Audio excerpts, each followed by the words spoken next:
Just making sure I can see it on my end.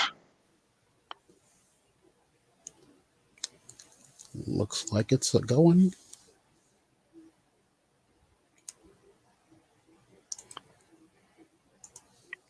Just making sure it's clear on my end. And what up, losers and mouth breathers, and welcome to the latest episode of the Dope Dive Live. Wow. Good intro. Thank you. I aim to please. So, my eloquent partner there is King Crazy, and What I up, am what up? Sunny Star Blast, I guess. But I Starburst. guess no, I'm not Candy. It's weird, bro. Candyman, Candyman. You actually should have had that as your name. Candyman? Yeah, Candyman, Candyman. No, Sunny's good.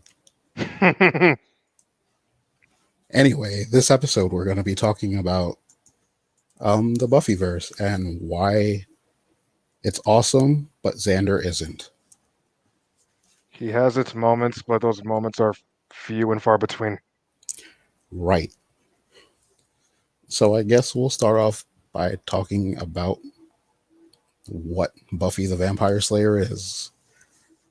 It's basically Clueless, but with a girl who slays vampires. That's actually really it. Yeah. Well, vampires, demons, And the forces of darkness. and Because also a god one time. I think it's more than once. But yeah, all because their town happens to be sitting on top of this mystical spot, like a ley line or whatever, called the Hellmouth. Yes. And apparently there's more than one in the United States. Why wouldn't there be? Yeah, there's one in Ohio and one in California. It's like, oh my god, what the hell could possibly attack Ohio? Mutant potatoes? Why say potatoes? But like, seriously, what the hell's in Ohio that threaten them? Um I the vampires, I guess. I don't know. Vampires in Ohio. I'm not even remotely worried. Wow. So anyway, the show follows Buffy Summers, a teenager in the beginning, who has been activated as a slayer. And she moves to Sunnydale, California to begin school. Because she burned her old school's gym down to kill vampires. If you happen to see that movie, Correct. There was a 1992 movie that is semi-canon that kind of started the story.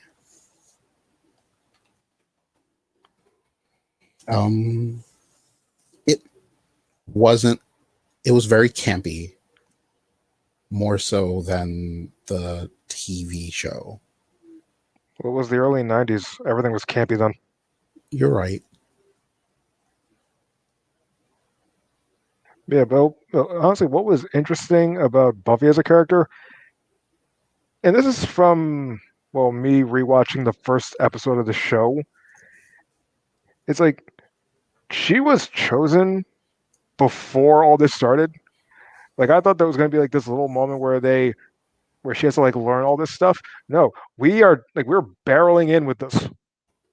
Like it's like she went here to kind of get away from all the vampire stuff, but it just keeps pulling her back in because of all things. She moved to Sunnydale, sitting on top of the Hellmouth, where there's probably going to be even more vampire and demon and whatever stuff since the last time she was dealing with this in the movie. And she has to just do it, or else everybody's ruined. Right. Side note, thanks for the follow, Gil. He also says hi. Go. What up? Hope you're doing well, dude.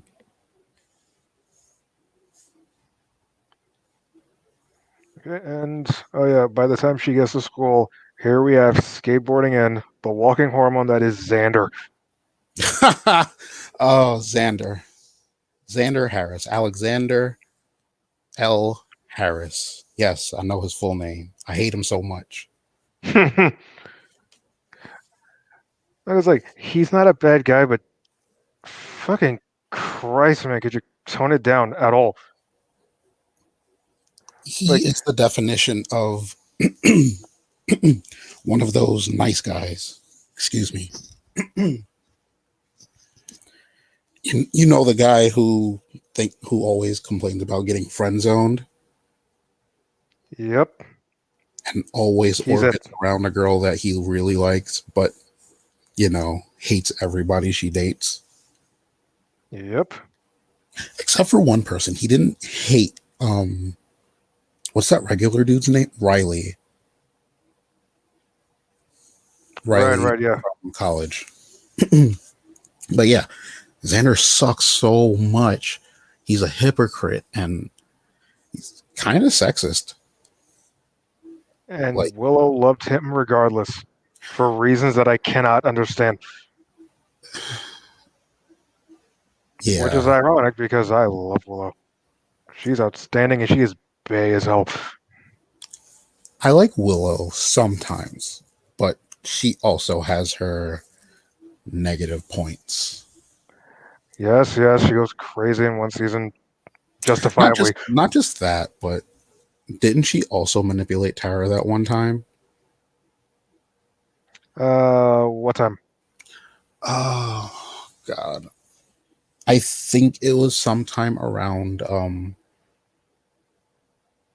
it was when they initially broke up, like in the season after Glory,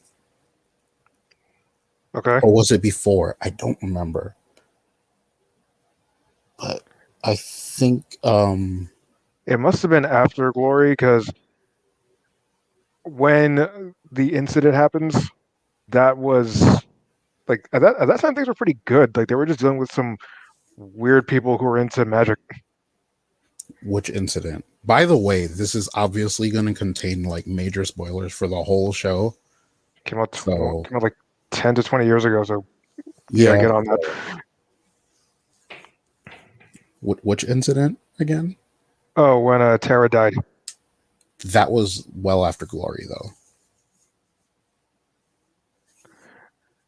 Right. Let me see. Not Let's too sure. Yeah, I don't remember, but also when Xander started dating Cordelia, Willow got really mad about it. Like, Be- she said, you would rather date someone like Cordelia than be with me. And I was like, wait, what? It doesn't work like that. well, she liked him since episode one. She liked him since before episode one, apparently. But, I have no idea why, but whatever, cool. But we kind of got sidetracked. We wanted to talk about why Xander sucks. Aside from his sexism and slut shaming and his hypocrisy, which we will get into in detail, I guess. And constantly complaining about Angel, and it's he's like he's like the one other best weapon you have against all the evil shit Seriously, I understand, like, after season two, why he would have an issue with Angel. because he's a But vampire. before that, no, not just because he's a vampire, but because of him, going Angelus, I guess, Right, right. and killing Miss Calendar. He did. See, I didn't get up there yet, and I was like, but I'm saying like the entire time, like, wait, doesn't Angelus kill you? It's Yeah, like, it's like every episode, I'm like, wait, I'm pretty sure I remember this because like episode one, I'm like, wait a minute, aren't you Darla? Nom. Ah, shit, it's Darla. How you doing? oh my gosh. And I'm looking at Miss Calendar like, Okay, first I wasn't sure if it was her specifically because I'm like, wait, techno pagan? What the fucking That's fuck? yeah, that's something that's weird. The actress who played Miss Calendar actually got a lot of messages from fans telling her that that her character really resonates with them, and she's like, I have no idea what a techno pagan is. I'm a Christian. And It's like, I'm like, oh dude. because I'm sitting there like, what the fuck? Like, I'm sitting there like, what the fuck's a techno pagan? Like, it's like, and the only time she ever actually does anything with it is the one episode where it actually matters, and then nothing else. And then she starts dating Giles. Right. So I want to talk about Giles as a character. He's probably one of my favorites. Right? He's the only person who's actually been consistent and fair, except for maybe one episode. And he felt super guilty after that. So basically, there was one episode where Giles starts drugging Buffy on orders from the Watchers Council so she can do a test, because apparently after a Slayer gets to the age of 18, they have to make sure that she can still be a Slayer. Like, it's really stupid because, most Slayers have a short shelf life. They usually die within the year that they've activated. Right?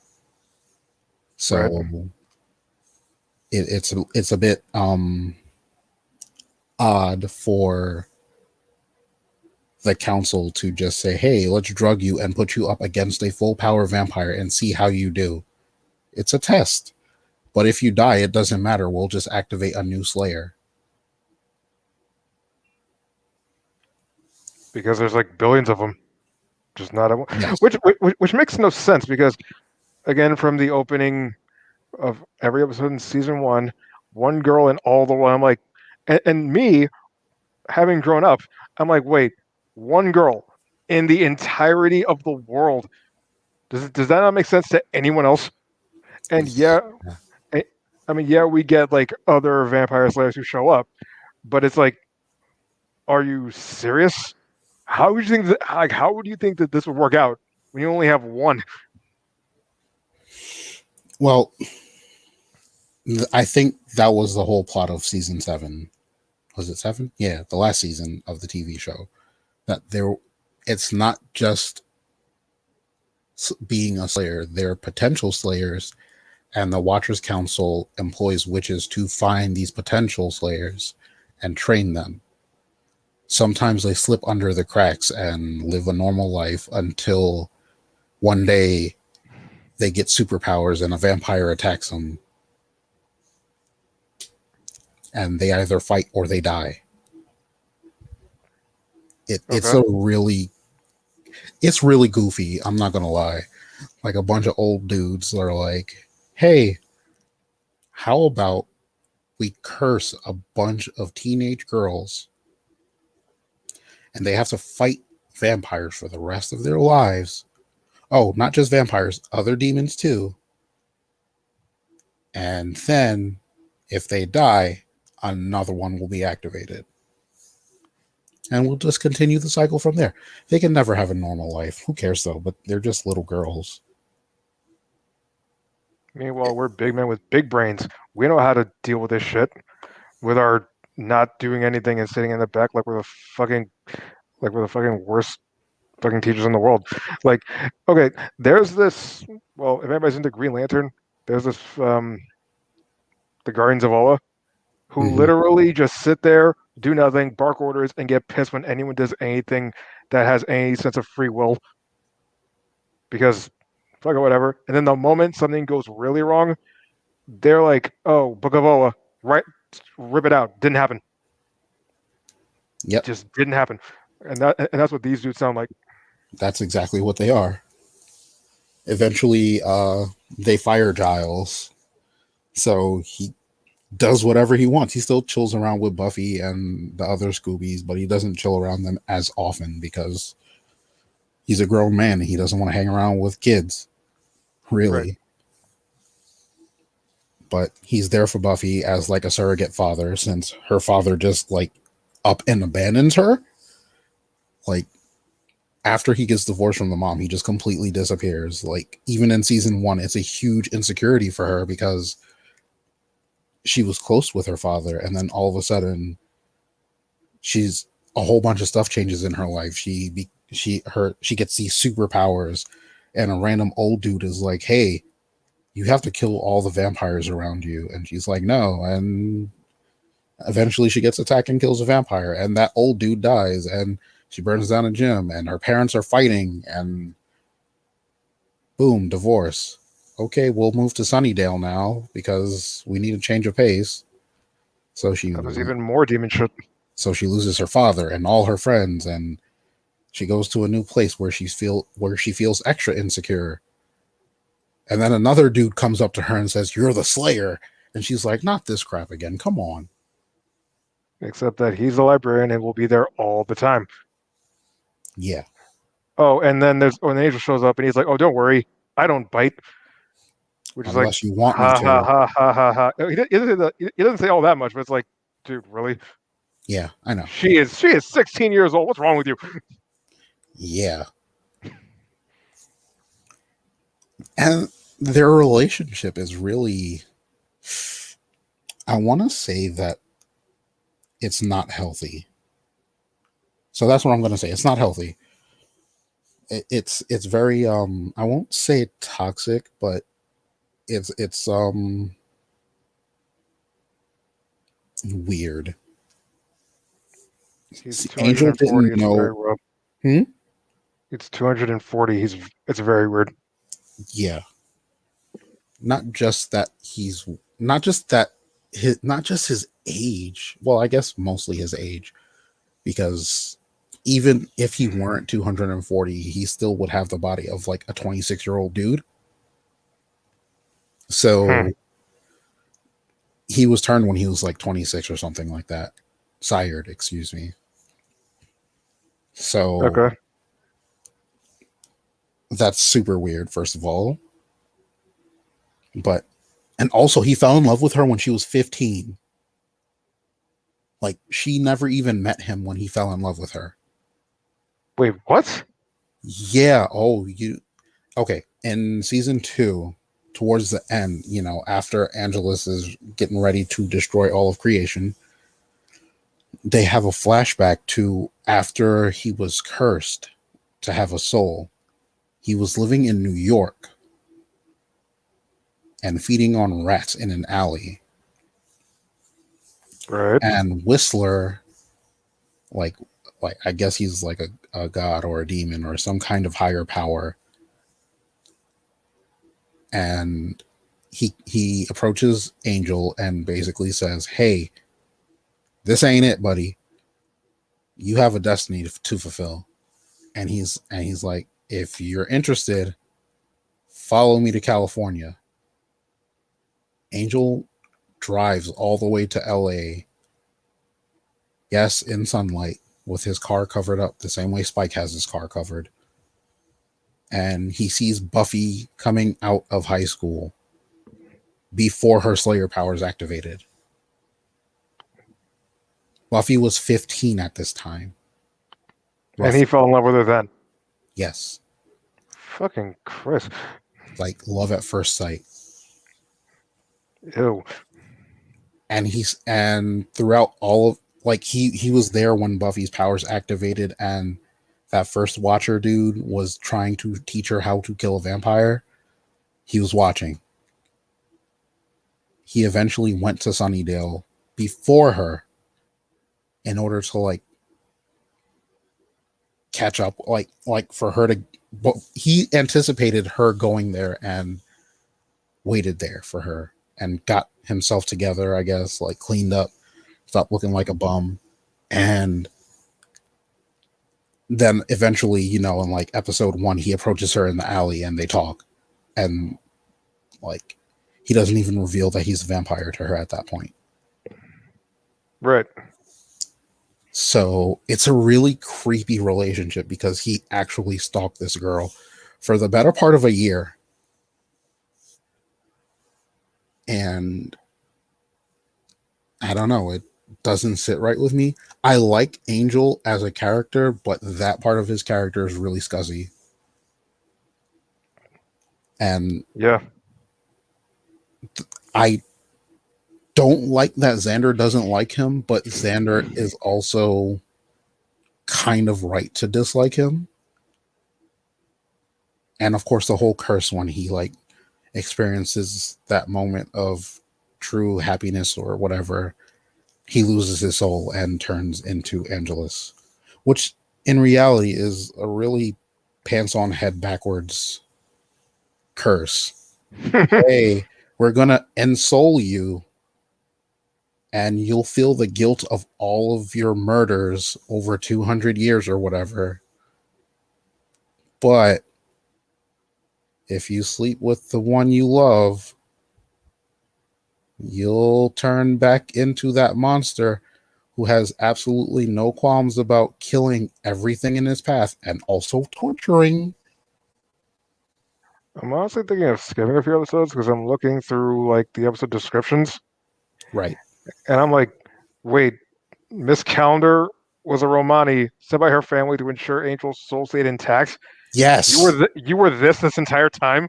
she was. That's the problem. Eh, That's a What happened really to being huge a problem. what happened to being a techno pagan or whatever the fuck that means? It's Seriously, what even is that? it's a pagan who's really really into computers. Fucking stupid. But no, it's not her that's the problem in that episode. It's this other guy who's like, if you're not jacked in, you're not alive. And it's like, are all these Okay. kids this weird all the time in this fucking high school? Jesus. They Like, live on the Hellmouth, dude. yeah, but it's like All this. of them are insane. Okay, all of them. Okay, not all of them can be the same. But it's like so these kids must have been in the background somewhere, just living their lives, and then they chose this week to do something. Hey Jamal, and it's like, why? What does that even mean? How does this work at all? Yes, Xander does stink as a character. He sucks. I hate him. Well, he loses an eye then what time, so there's that. Oh, ooh, he only loses an eye. Should have died. Sorry. Anyway, I'm gonna read what a techno pagan is. A techno pagan was an individual employed who employed modern technology, particularly the internet and its tools, to delve into the supernatural world, study it, and share information with those with similar interests. This is literally just a random person who looked up magic on the internet. Okay. So fucking dumb. I got laughed a lot every time every time I heard them bring it up like a techno pagan. Really? Like, Okay. I mean fucking whatever, fucking Let, sure. But let, now, but now she's the one that's actually her purpose was to keep Angel from being Angelus again. So it's like, oh, so but it's like how would you do that? Like oh he makes love to Buffy, weird, but it happens. Like it's like oh what's her plan then? Send a send a bad apple to him, and it's like oh I've been to this apple, my day is ruined, and that'd be fine. actually, actually, to elaborate on Angel's curse, there was an episode in Angel, the series, Right. where he was drugged by an actress. She was going to try and have Angel sire her so she could stay young forever. And um, she mixed something into his blood, like a drink of blood, because he's a vampire. So I think she basically roofies him. And while the drugs are in his system, he experiences true happiness or contentment, basically, and he turns to Angelus. Like he loses his soul for a little bit. Like he doesn't completely lose it, but he has like a good 10 minutes where he turns to Angelus and terrorizes that woman, Cordelia, and Wesley. Okay.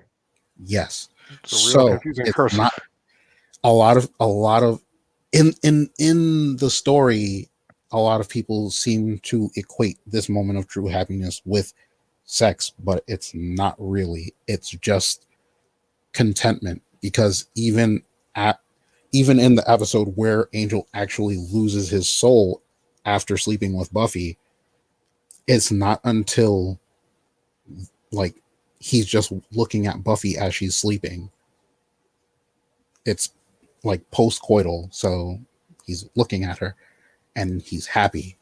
Then all of a sudden he feels his soul leaving him, goes into the alley, screams Buffy, and then a random woman walks up to him and he drinks her blood.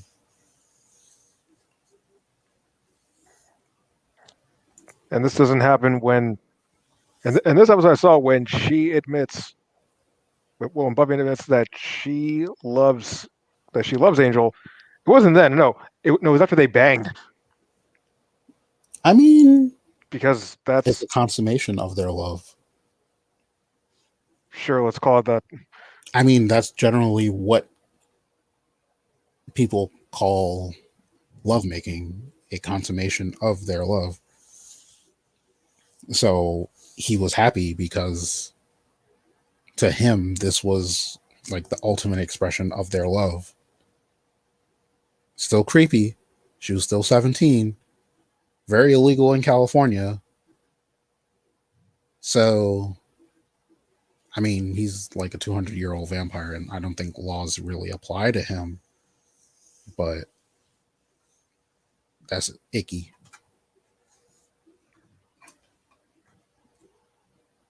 Also, um, Xander really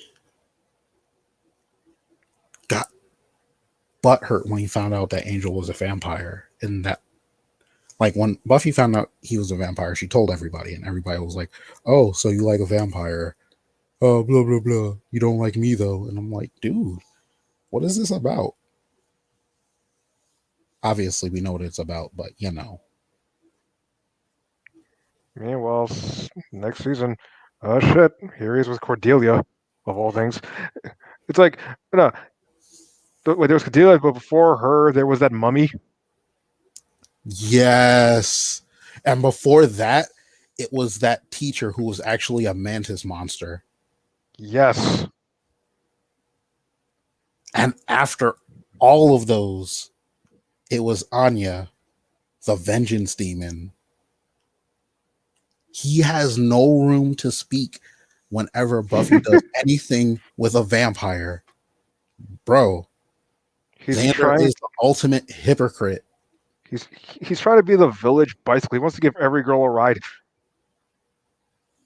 That's Honestly, terrible, though. He's like the and worst member of the Scoobies. it's true though. It's like at some point, it's just willful ignorance. It's like, okay, yeah, Mantis lady, suspicious. The timing of this, like, okay, exchange student supposed to be a dude, but then it's actually a girl. At the same time that you find like a mummified member of your class in the museum, and Word. you never think that any of this shit is suspicious. Nope. It's like, I'll never connect the dots there. You know what? He's really skeptical about everything, despite living where he lives and witnessing what he's witnessed.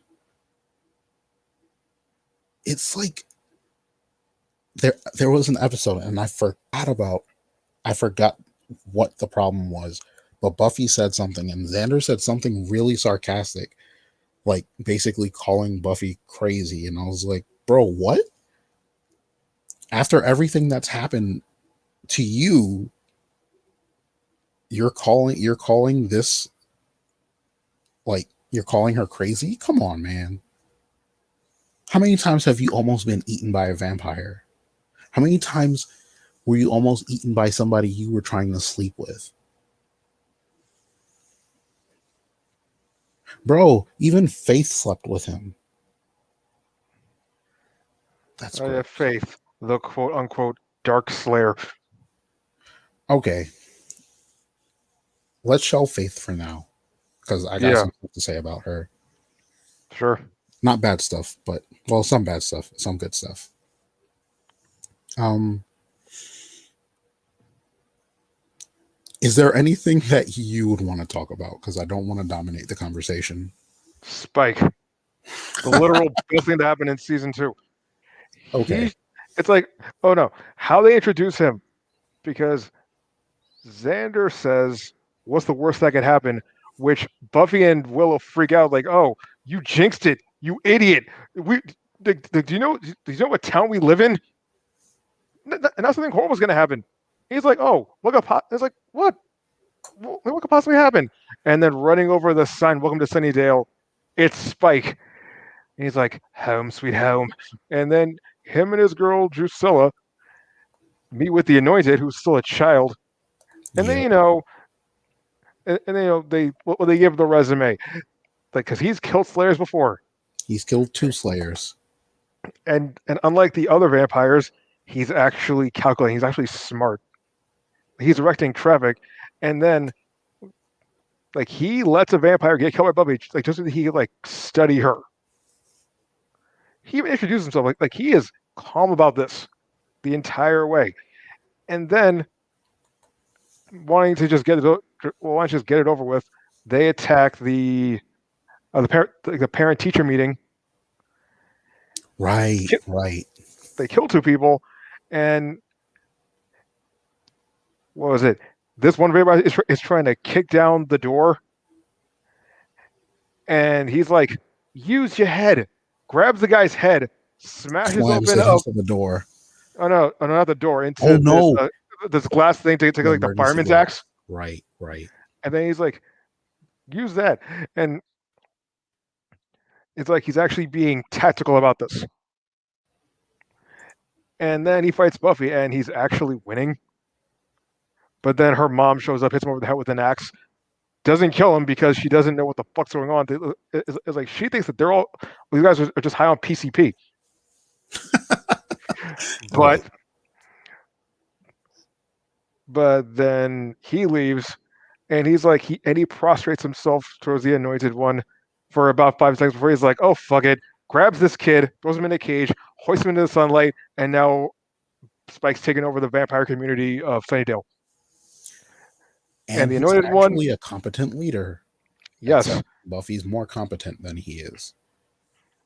And yes, also, again, his girlfriend's kind of crazy. yeah, Angel expressly tells how she was crazy Yes. because he was obsessed with her, stalked her, killed every single person that this girl loved, and then and then when she left the country to become a nun, then he turned into a vampire, thus making her a blasphemy against God in all but name, and that's when she just lost her mind. Yep. And I want to note that stalking seems to be a thing for Angel.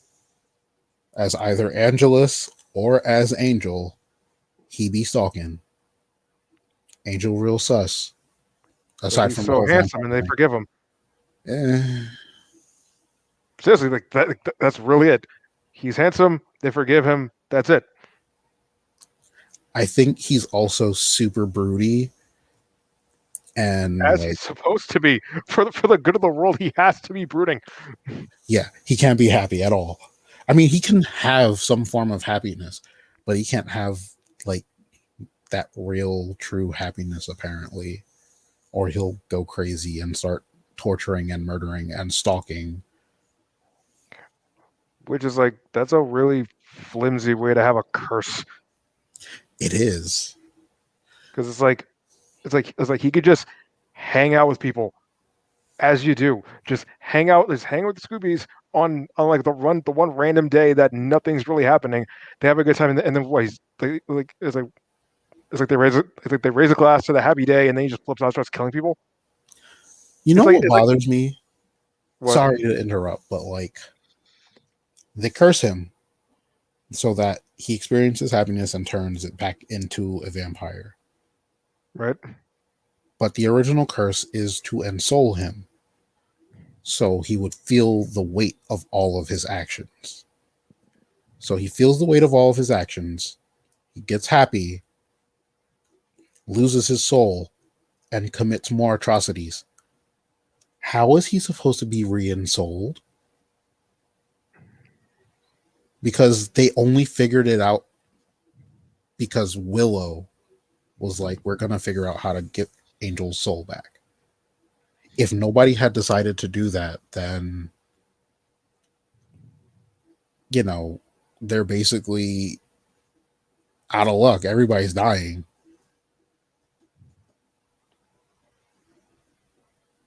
So it's kind of a backwards curse, just saying. Yeah, but don't worry because Kendra's here to help. Remember Kendra? Oh, I remember Kendra and her very interesting accent. It's fine. She doesn't last long anyway. That sucks, though. Well, well, Drusilla had to kill somebody important, That's true. It should have been Xander, but you take what we can get. like Xander. Yeah, I see what you did there. But yeah, so Kendra Young was the Slayer who activated when Buffy died the first time. And yes, which Buffy dies more than once in this show. which is weird because okay, the Master bites her, and oh by the way, the Master I don't know. I liked him as a character. He Like he was just fun sometimes. he was, and he was an interesting. He's probably a little more serious than Spike, but he was actually pretty hammy. Like Yeah, he would really chew at the scenery. like it's like he had this book, like eventually the vampire, like the vampire Bible, I guess. He's reading all the scripture. And he's like, and then he went, jumped the gun, and got himself killed by the Slayer a day before anything's supposed to happen. Oh wait, it doesn't say that. And then he grabs this dude, throws him across the room, and it's like, I guess it's not written in there. So I guess we should just stick to the plan, you idiots. uh, It's like it's interesting. His his real goal was basically to wait underground until it was time for him to rise. well, he wasn't And when waiting. He was trapped there. no, he wasn't trapped. He was waiting. They were biding their time until the Order of Aurelius was strong enough to go up on the day of prophecy. Yeah, but Because dude, what's up? oh, no. He was like there was a barrier. He was literally trapped. Oh, but okay. So here's the thing. In Angel, yes, I have to use Angel because he shows up in Angel after siring Darla, who subsequently sired Angel. By the way, siring basically means he turned that person into a vampire. So after siring Darla, he's like he's like in Europe at this point. They basically travel underground, and he's there, and Darla is trying to get Angel to join the Order, and or Angelus, whatever. And Angelus is like, nah, chill.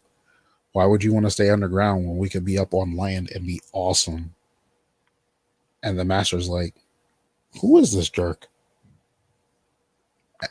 He's like, Which is Darla, you got weird. to choose Angel or me or whatever he says. And because Darla is actually in love with Angel, she goes with him.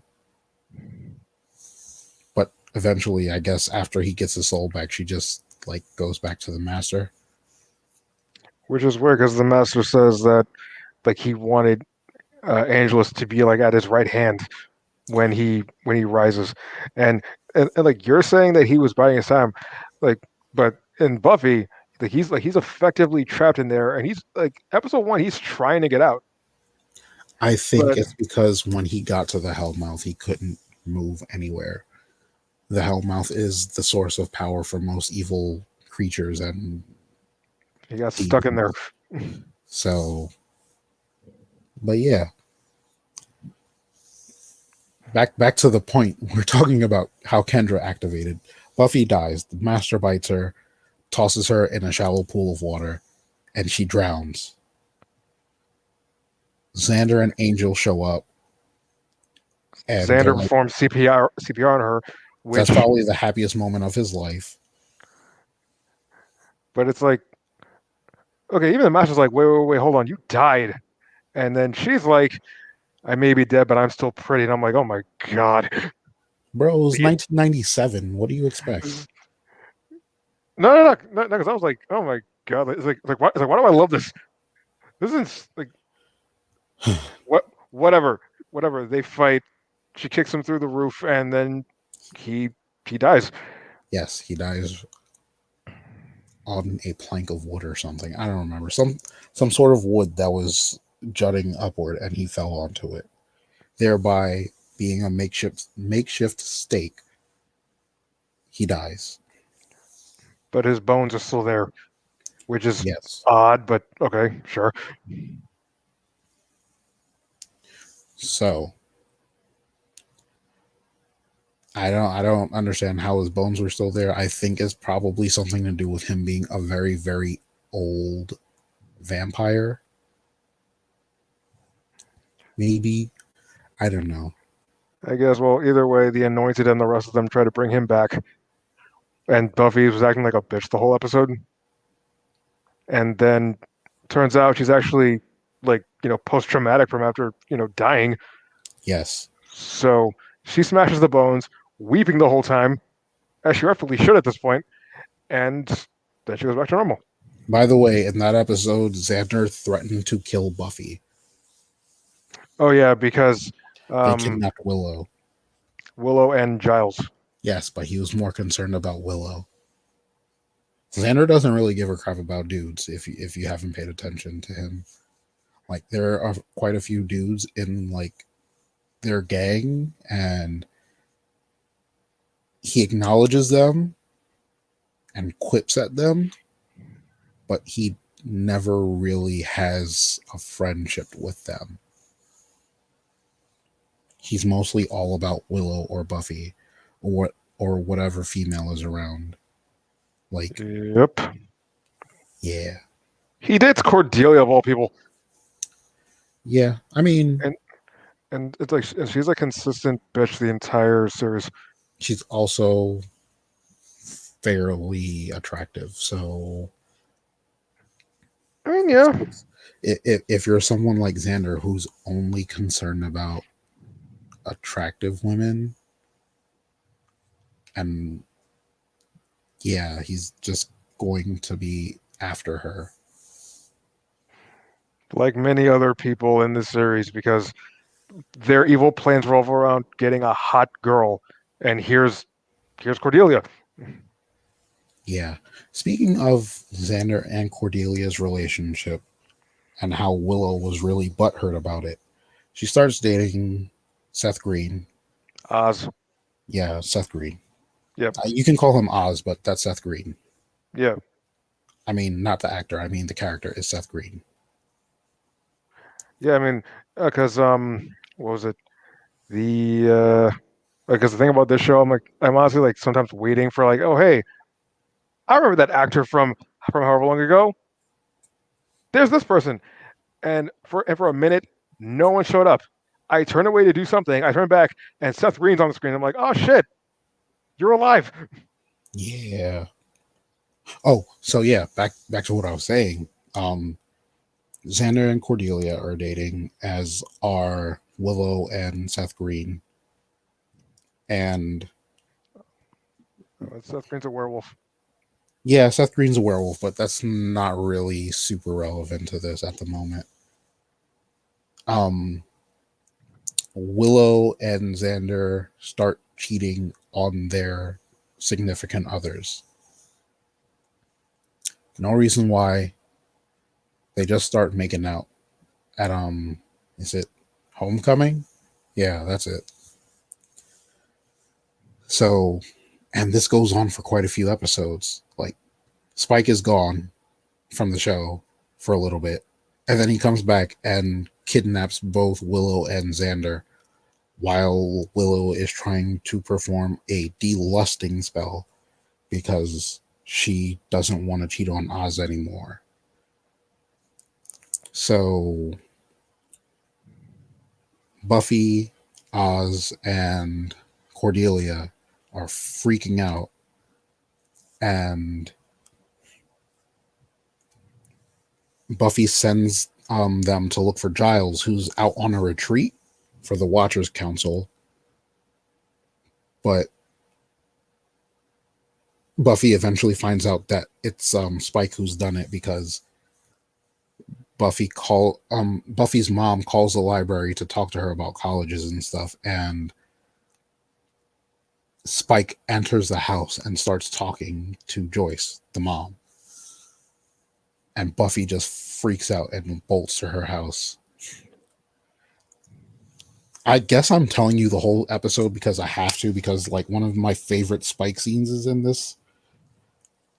So Angel is like skulking around Buffy's house like a creep. And he notices Spike in the house talking to Buffy's mom about how Drusilla left him for another demon. And Angel tries to run into the house, but they did a spell last season that kind of bars him from going into the house after he went crazy. Right, And right. he hasn't been invited in since. Right. So he's basically blocked by a barrier, and Joyce is there saying, he's a bad guy. He can't come in here. Go away. And Spike is like, yeah, he's a very, very bad man, making vampire faces behind Joyce. Like and I'm like, bro, this is gold. I had to share that. But yeah. Anyway, Oz and Cordelia are in his van looking for, I guess, trying to drive to the forest, but Oz smells Willow's scent because, werewolf senses, I guess. And they manage to find them in an abandoned factory and they're making out. Cordelia is shattered, runs up the stairs, falls, and gets impaled by rebar or something. Shit. And best fake out of the episode, of the show, really. She closes her eyes. She says she can't see anymore. She can't feel anything. It's cold. So when I first saw this, I was like, holy crap, Cordelia dies? No. The next scene is a funeral, but has absolutely nothing to do with Cordelia. It's just a random funeral, and Buffy and Willow are talking to each other while passing by this funeral. And Cordelia's in the hospital. Xander visits her. She breaks up with him. She says, I never want to see you again. Stay away from me. For the rest of the season, Xander treats her like she has committed some sort of grave sin against her. Like, I have no clue what was going on in his mind, but every time he saw her, he had something negative to say about her. And I'm like, bro, you cheated on her and she caught you, which caused her to almost die. Of course she doesn't want to be around you. Leave her alone. In like the prom episode, like he sees Cordelia in a like a dress shop, like, for fancy clothes, whatever. Right. And she's working there because apparently her father committed tax fraud and they lost everything. So Xander walks up to Cordelia and just starts berating her and taunting her. And I'm like, bro, what is wrong with you? Leave her alone. And then, like, he finds out that she's working there because one of her coworkers says, "Get to work. Stop talking to the customers." And he's like, he has this weird haughty look on his face, like, "I'm going to use this against you so bad." But he doesn't. Like, when they, because a monster runs in and attacks somebody, and both Xander and Cordelia were there, one of the other people's like, "What were you doing in the shop with Cordelia?" And Cordelia's about to say something, and he's like, "Oh, she's spending her dad's money for a dress, like always." Like, he's saying it in a way to like save her from humiliation, but at the same time, he was trying to humiliate her before. So it doesn't make, he's trying to look like a good person, but it comes off as him being a glory hound. I don't know. I just don't like Xander. Maybe I'm biased. I don't got those. Wait, like which season was this? Three, towards the end of three. Okay, because like yeah, Xander comes off as like a selfish asshole, Oh, he's and super like selfish. and yeah, like it's like yeah, when shit pops off, he'll jump in to help, but it's like he's still such a dick about it. Right? Like, he's always, I don't know. They said that he's the heart of the group, and I just don't see it. Or is he the eyes? Yeah, he has to be the eyes because One eye. Nathan Nathan, Nathan Fillion took out one of his eyes because of that. Wait, that was Nathan Fillion? Yeah, I forgot the actor who did it, but shit, yeah. So good for him. I mean, yeah, good for him. big plus for Nathan Fillion. Um, so we talk about how Xander sucks in regards to Cordelia and Willow. Oh, after both Oz and Cordelia found them making out, Oz asked Willow for like space so he can figure some stuff out. He didn't say we're breaking up or anything. He just said, "I need some space to figure some stuff out." Xander immediately, after being broken up with, says, "Hey, Willow, you want to hook up?" Basically, that's basically what he's saying to her. And Willow's like, "Bro, no, what's wrong with you? I don't want you. Whatever happened, never happened." She wants Oz. And I'm like, good. Now you have some self respect. Don't let this fool use you. Hold So, up, yeah. I'm reading. Yeah, I'm reading some of this shit on Wikipedia. I didn't remember this at all. Spike gets abducted by the Initiative, a top secret military installation that puts a chip into his head that prevents him from harming humans. Yes, season 4. I'm like, fucking Basically, that's the group that Riley works for. That's Buffy's second boyfriend, I guess. The human boyfriend. Like, the right. only human she actually had a thing with, I guess.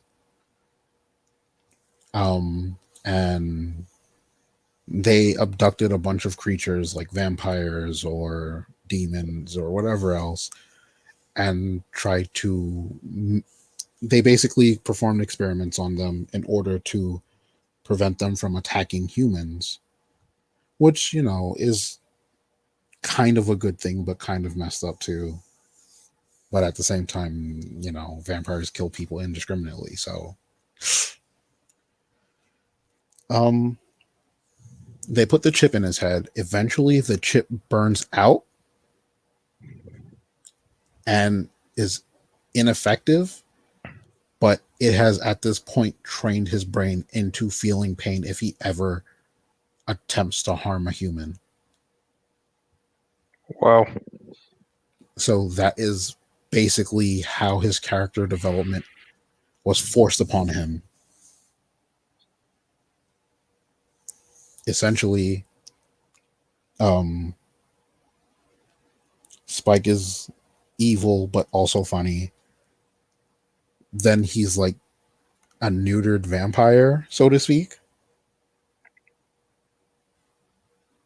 And when they finally get the chip removed, he's still neutered and eventually just says, "Hey, if I'm gonna get any kind of fun around here, I might as well just start fighting vampires and demons and stuff." And he's basically that guy that nobody wants around but is there to help anyway. So Xander, Oddly enough, they like Xander. I don't know why, but they like him. Like, I don't know his appeal, but yeah, because Anya, um, Cordelia, Willow, that one mantis lady, that mummy girl. Is there anybody else? Yeah, that's it. All of those people were attracted to him. I don't know what he did to them. He must have like had some kind of weird Xander magic on him. But yeah. Also, his treatment of Anya was really bad. Like, I don't know if you remember, but Anya was the vengeance demon that Cordelia accidentally summoned. So to yeah, speak. yeah, yeah. And then she Yeah, warped reality. Buffy never came to Sunnydale, and everybody was a vampire, and everything turned to shit. yeah. Cordelia actually died in that episode, which But was then it was all un- yeah, but then it was all undone, yeah, and the Vengeance Demon lost her powers. So now all she had was Xander. right. And it wasn't that all she had was Xander. She was basically human. She could have gone off and lived a human life, but I guess she decided to stick around for some reason. So she clung to Xander of all people because he was the only person who didn't have a date to prom. And he was like, all right, whatever. Nobody else is interested. And that's how their relationship started. Hmm. And apparently she developed feelings for him and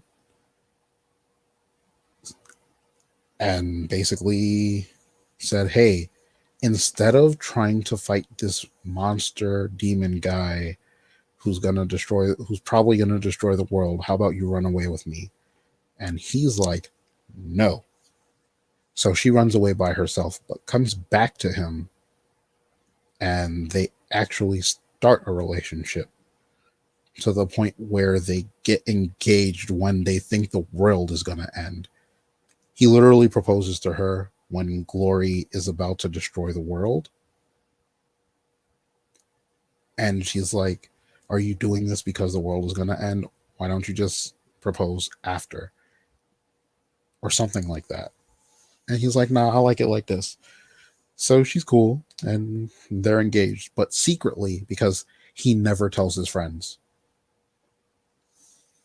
And when they eventually find out, they start to plan a wedding. And they're like right there. It's the wedding day, big day. They're about to get married. Then some guy who wants vengeance against Anya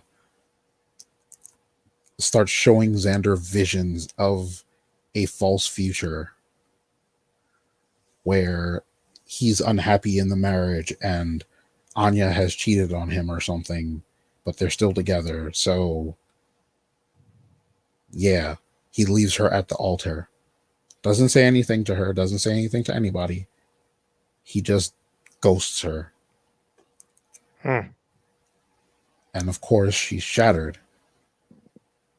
And around the same time, this is after Buffy died the second time and Willow and the others brought her back, like literally ripped her out of heaven. So Buffy was all kinds of depressed, so she started sleeping with Spike. And she had to break it off with Spike, and Spike was, of course, very depressed about this.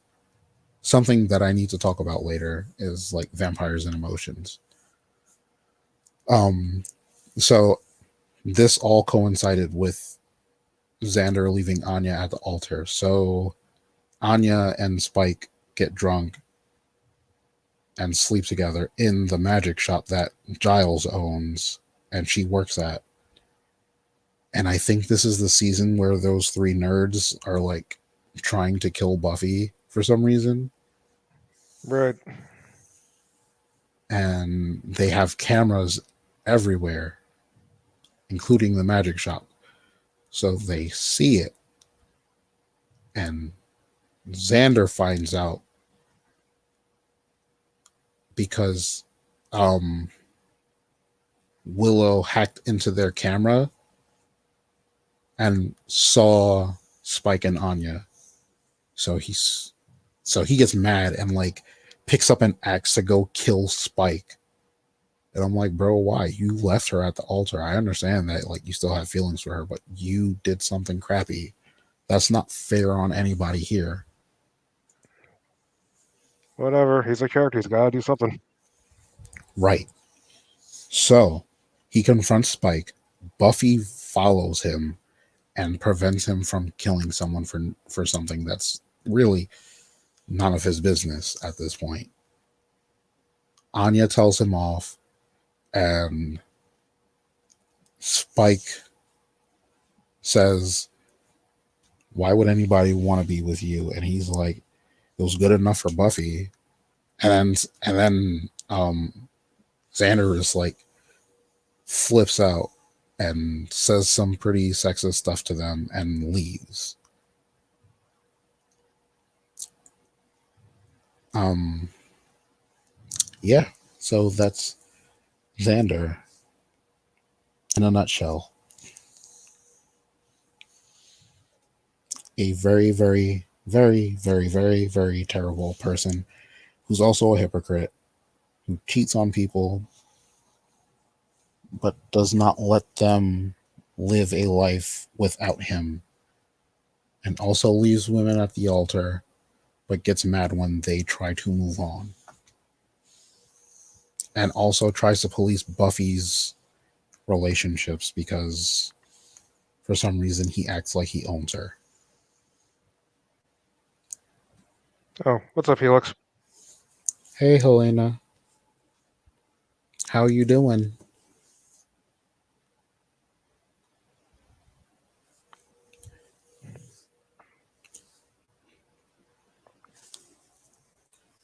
Tell me about one of your favorite Buffy instances. I know you like Spike, but let's hear something different about a different character. Um, I'd say one of the most recent episodes I saw was when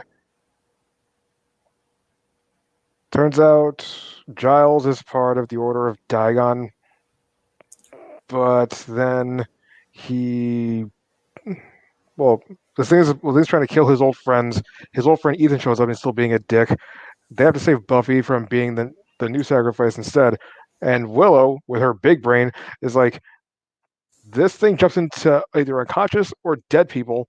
They grab Angel, he grabs Buffy, and then not Buffy, Miss Calendar, who's possessed, starts choking her out. So the demon jumps into him because Angel's dead, and then his angel and well, then his demon and this demon start fighting each other inside of Angel's body. So he's just bouncing around, being a vampire and a whatever. Also, the vampire wins. And he's like, "Huh, my vampire wanted to get fight anyway, so win-win." Yeah, that was a weird episode. Also, I want to mention Ethan Rain, Giles's old friend who constantly trolls the other characters. Like he shows up at least once a season, says does something to Giles and causes absolute chaos, then disappears at the end of the episode. Like that's basically him. He is a troll towards Giles. That's it. And I don't know. It's just a really weird character because he never gets his comeuppance in the show.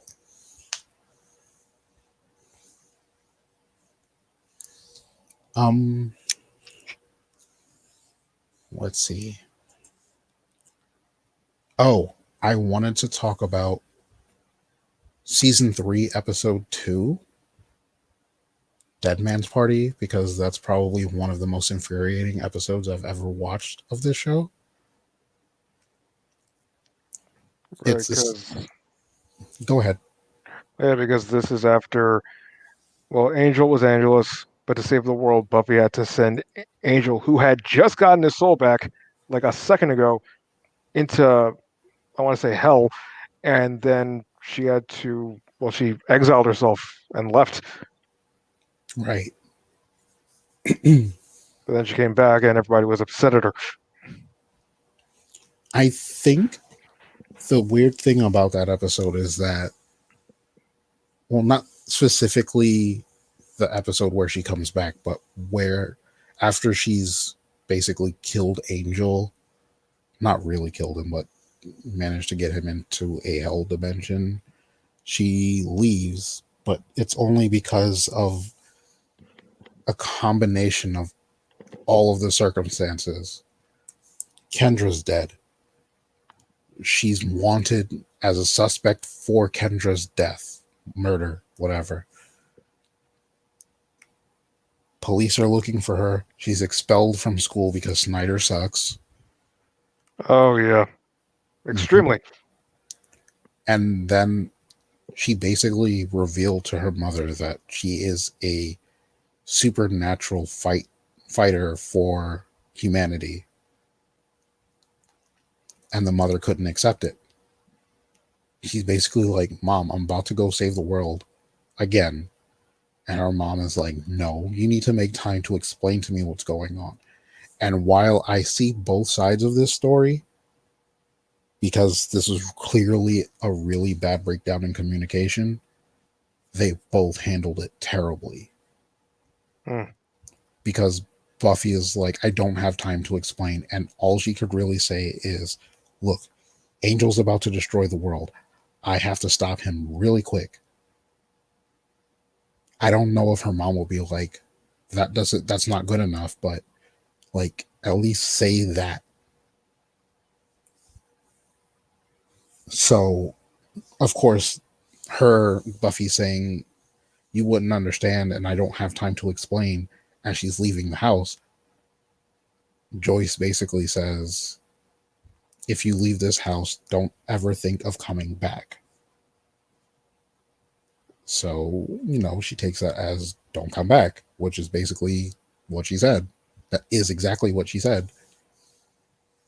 So Buffy left and didn't go back. And everybody's like, oh no, Buffy's gone. And we're going to be mad at her if she ever comes back, basically. Xander specifically says, hold up, I wrote this down because I had to say this. After Buffy skips town, after saving the world and all, Xander says that she ruined their lives by leaving. And I'm like, wait, how did she ruin your lives? She left, you're alive. Just because she didn't come back, you can't function without her now? Well, I think it's because they were doing like They were doing her job Slayers. for her. I get it. Yeah. But at this point, since Kendra was dead, there would have had to have been another Slayer being sent to Sunnydale. And guess what? There was. So, Faith. yeah, she showed up late, but And Faith was honestly the quintessential bad influence. yeah, of course, but Oh, wait, before I get to Faith, I still have to complain about this episode because it just Okay. seems so uncharacteristic about everybody. Willow all of a sudden just berating Buffy because nobody wants to talk to her, but they want to pin that on Buffy. Like, everybody's avoiding Buffy, and she's like trying to talk to them, and they're saying, "Oh, well, don't worry about it." But she's trying to start the conversation. The mother invited all of them to to like dinner, and they decided that they wanted to invite the whole school and have a party at Buffy's house. People who don't know Buffy and Buffy doesn't know were invited to her house to throw a party. And the B plot of this episode is basically the mother found a quote unquote Nigerian mask that raises the dead. So this was basically and this plot line was basically meant to push Giles out of the episode because he's basically the only voice of reason, and everybody else is just being a complete jerk to Buffy. Like, she's trying to talk to them, they're ignoring her. They're doing their own thing. So she's like, they clearly don't want me here. So I'm just going to pack up and leave again. Willow catches Buffy packing her stuff and flips out on her. And Buffy's trying to apologize, and she's like, that's not good enough. And I'm like, bro, she's trying to talk to you, and nobody's trying to listen. So then the mother comes up and sees the bag and is like, what are you doing? And she starts yelling at Buffy and also berating her. So Buffy leaves the room because everybody's attacking her and goes downstairs, and the party goes completely silent while Buffy's mom and Willow start berating her. And then Xander jumps in and basically calls Buffy stupid and selfish. And when Buffy tries to say something, he yells over her to let Willow talk. And like, it gets to the point where Buffy's about to deck Xander. I'm like, do it. Knock his block off. But she doesn't, because zombies interrupt and everybody just like forgets the current drama and starts fighting the zombies.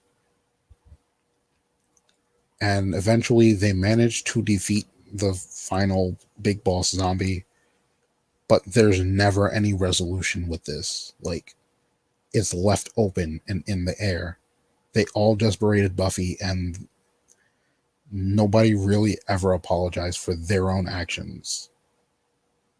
I don't know. That's the one episode that didn't sit well with me because of the way everybody was uncharacteristically attacking her, knowing her situation, knowing that Xander lied to Buffy and told her to basically kill Angel, even though Willow told him to tell Buffy that she was going to restore his soul. I mean, it didn't matter because he had already opened the portal and he had to die for it, but I don't know. Yeah. Sorry. Went on a No, bit of no, a rant. I mean, yeah, and they were generally upset, but it's like literally they all they do is just sit down and fucking talk.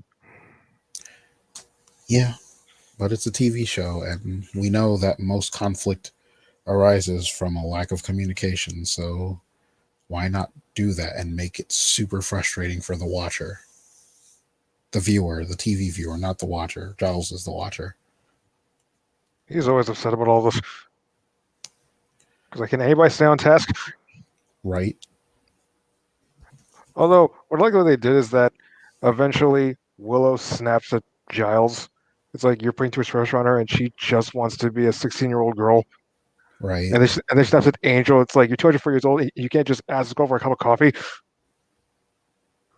And they're just standing there like, fuck, where'd all this come from? But eventually, yeah, Giles is trying to be a little more Fatherly. relaxed. Yeah, and Angel tries to hang out with Buffy more. regardless of how creepy that is.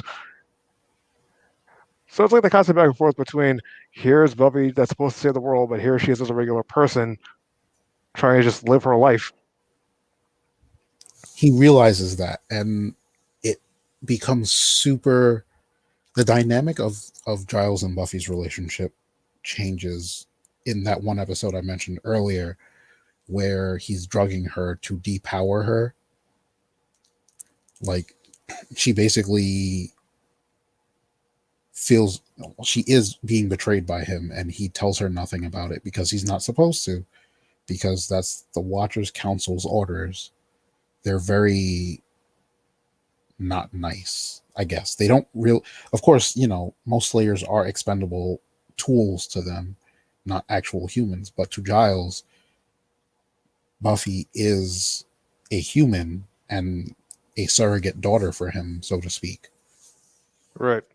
So for her to actually be mad at him is, heartbreaking for him.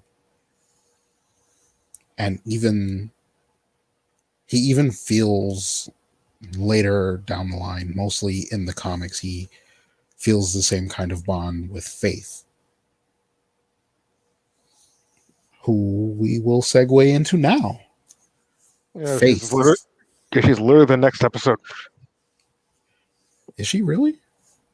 Yeah, right after Dead Man's Party, with them fighting over Buffy leaving. Next episode, Faith, Hope, and Trick. Okay, yeah. So Faith is basically the other side of Buffy's coin. They are the same, but Bad also influence. different. She is kind of a bad influence, but she's also not. She's misguided because apparently she had a really bad home life, and her first watcher also died. I believe the vampire's name was Kakistos or something. Yeah. Very ancient vampire, um, about as old as the master or maybe older. Anyway, killed her watcher. She ran away to Sunnydale, and she was working with Buffy and Giles, and eventually started working for Mayor Wilkins after killing one of his aides. Mayor Wilkins is a whole other goddamn thing. Yeah, we'll probably get into that later. Evil Mr. Rogers. I guess. Yeah, maybe. Not really, but yeah. So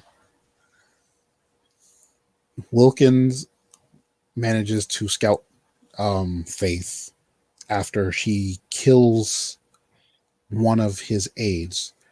Faith mistakenly stabbed him in the heart with her stake, thinking that he was a vampire, when in reality he was there to give them information on the mayor in order to stop him from doing his ascension thing. On Faith. the well, Go actually, ahead. just a side note. During that ascension, he kills Snyder, so that's Yeah, nice. that's a It's like plus. he's screaming like "Behave yourself," and then the snake thing just eats him, and it's like, It's wow. really uncharacteristic of him, really, because every time there's a monster, he runs away. Like, he's the first person to jet out of there. And all of a sudden, there's a giant snake monster, and he's like, I will have order. This is my campus. This is my school. And I'm like, bro, for real? You're talking to a giant snake. You were running away from Spike like 10 episodes ago. I'm exaggerating, but like, Yeah, one second. Mama Ojin still doing work. Hope to be in soon. Came to say Xander sucks. Yeah.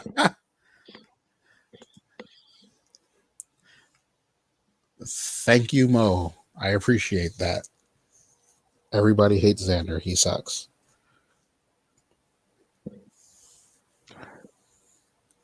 Um, Oh yeah. One thing we do have to point out: yes. Buffy, like Buffy points out. Well, Buffy points out to Faith, you killed an actual human, and if it's like, yeah, I don't care. And the thing is, she does care, but she doesn't. she can't actually handle it because she feels the guilt, but she tries to bury the guilt with slaying and doing a whole bunch of other stuff. And when they tried to make a breakthrough with Faith, Wesley, the new Watcher, her replacement, I mean, Giles's replacement, because Giles is no longer on the Watchers Council. Um, I he don't know. Is there? decides. Hmm? Oh, sorry. Comment. Is there a spinoff of Buffy called Angel? Yes, there was a multi-season spinoff of Buffy called Angel, and it was pretty damn good. Yes, 5 seasons of Angel, which is essential, which ran concurrent with Buffy, but also, um, Like it did its own stuff. yeah, it did its own thing. Basically, they had like 3 or 4 crossover episodes, maybe once or twice per season, until Buffy ended, and I think Spike moved over to Angel. Yeah, as a not so friendly ghost. Right, until he got a body. Right? Yes, Okay. Because the last season of Angel I did not see. They took it off of Netflix before I could get to it, and I just never picked it back up. it all ends on a weird note. Like, Yes. well, what ends on a cliffhanger, honestly. But then they have the comics for that. Yes. And I'll briefly delve into the comics later. Um Oh so yeah, and yes. Go ahead. at the end of the Faith episode, Angel comes back from hell. Right. Um Another thing that happened is after Faith kills the dude later on in the season, and Giles and Buffy are trying to kind of break through to her to help her see the error of her ways. It seems like they're going to actually get through to her, but Wesley Wyndham Price screws the pooch, basically getting all of the Watchers Council to abduct her, to take her to England so they can put her on trial. And chances are they were probably going to execute her. I don't know. The Watchers Council seems really sus. Right. Helena says, I've only recently started sporadically watching Buffy. Watch more. It's really good. You will like it, probably. They tie in the A plot and the B plot to actually make sense for the whole episode. Because it's like, why do we have to worry about Buffy and this power teacher conference? Oh, because Spike's going to be attacking them at the conference. Right. It matters. The writing is really interesting. So let's finish off the faith thing, and I'm going to mention something pretty interesting in the writing after. So, like, after Faith basically gets betrayed by Wesley and escapes the Watchers Council's clutches, she goes to work for Mayor Wilkins and is essentially anti Buffy. So she does a bunch of messed up stuff, culminating in her poisoning Angel with something that will absolutely destroy a vampire's internal organs and kill them or whatever. The only cure is the blood of a slayer. So Buffy essentially says she's going to get Faith, beat the crap out of her, and feed her to Angel. This is the darkest thing that Buffy has done so far at that point in the series. Right. So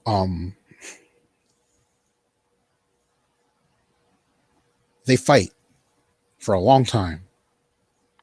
Like she's Buffy is fighting against the clock to save Angel's life. And she essentially stabs Faith with her own knife. Faith jumps off of the roof of a building into a truck and is essentially in a coma for now. Right. Buffy freaks out because now she's lost essentially the only chance to save Angel aside from herself. So she offers herself to Angel.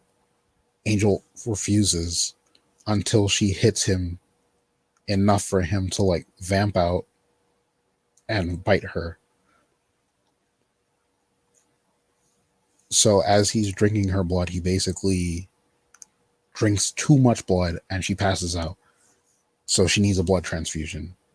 Mira Wilkins finds her is with Faith in the hospital, but also finds Buffy and tries to suffocate her, smother her, I guess, with his hand. And Angel pulls him off. While this is all going on, Buffy has a dream, and Faith appears in the dream.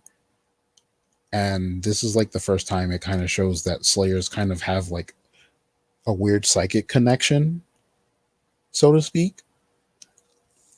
Like Faith is talking to Buffy, and Buffy asks her, "Hey, is this my mind or yours?" And Faith is like, "Ha, I don't know, dude." And she tells him how to beat the mayor, but also says something super weird. Like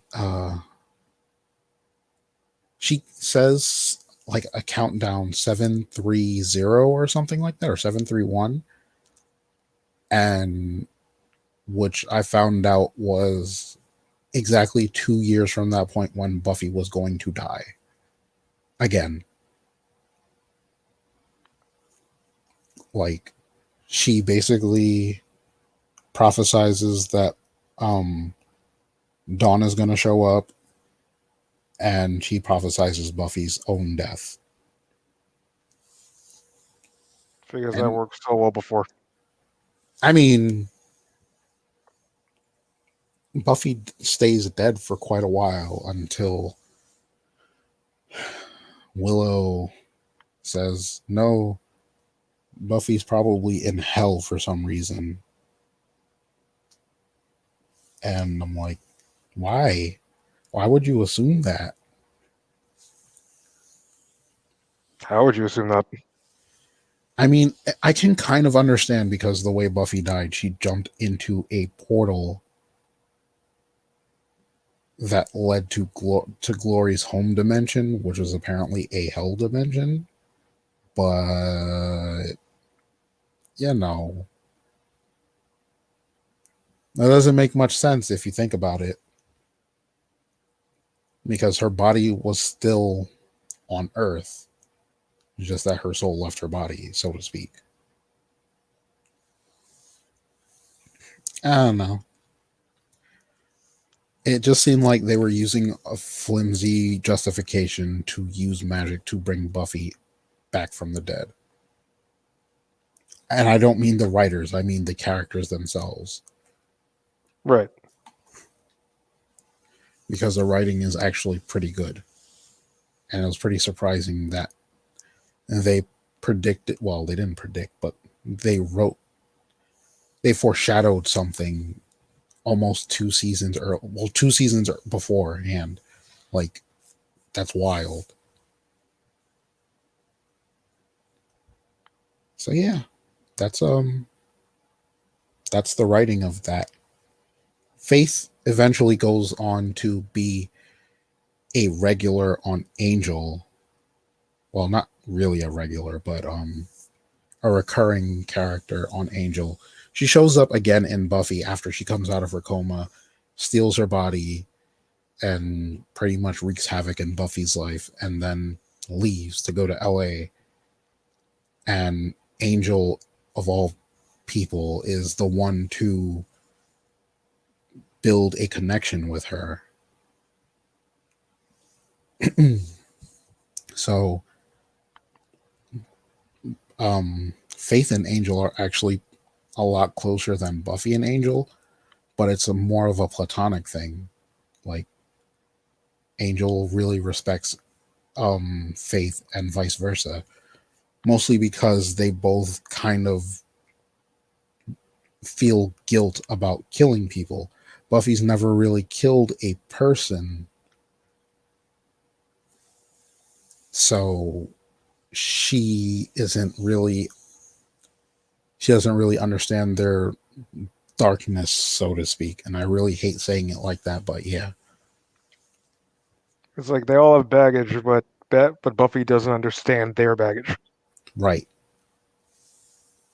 In fact, Buffy found out that Faith went to LA and Angel was talking to Faith. And when Buffy got in there, she got super mad that Faith was there. Why is she here? Blah, blah, blah, this and that. I'm going to kill her. She was really about to kill Faith. And Faith was like really at a very vulnerable place.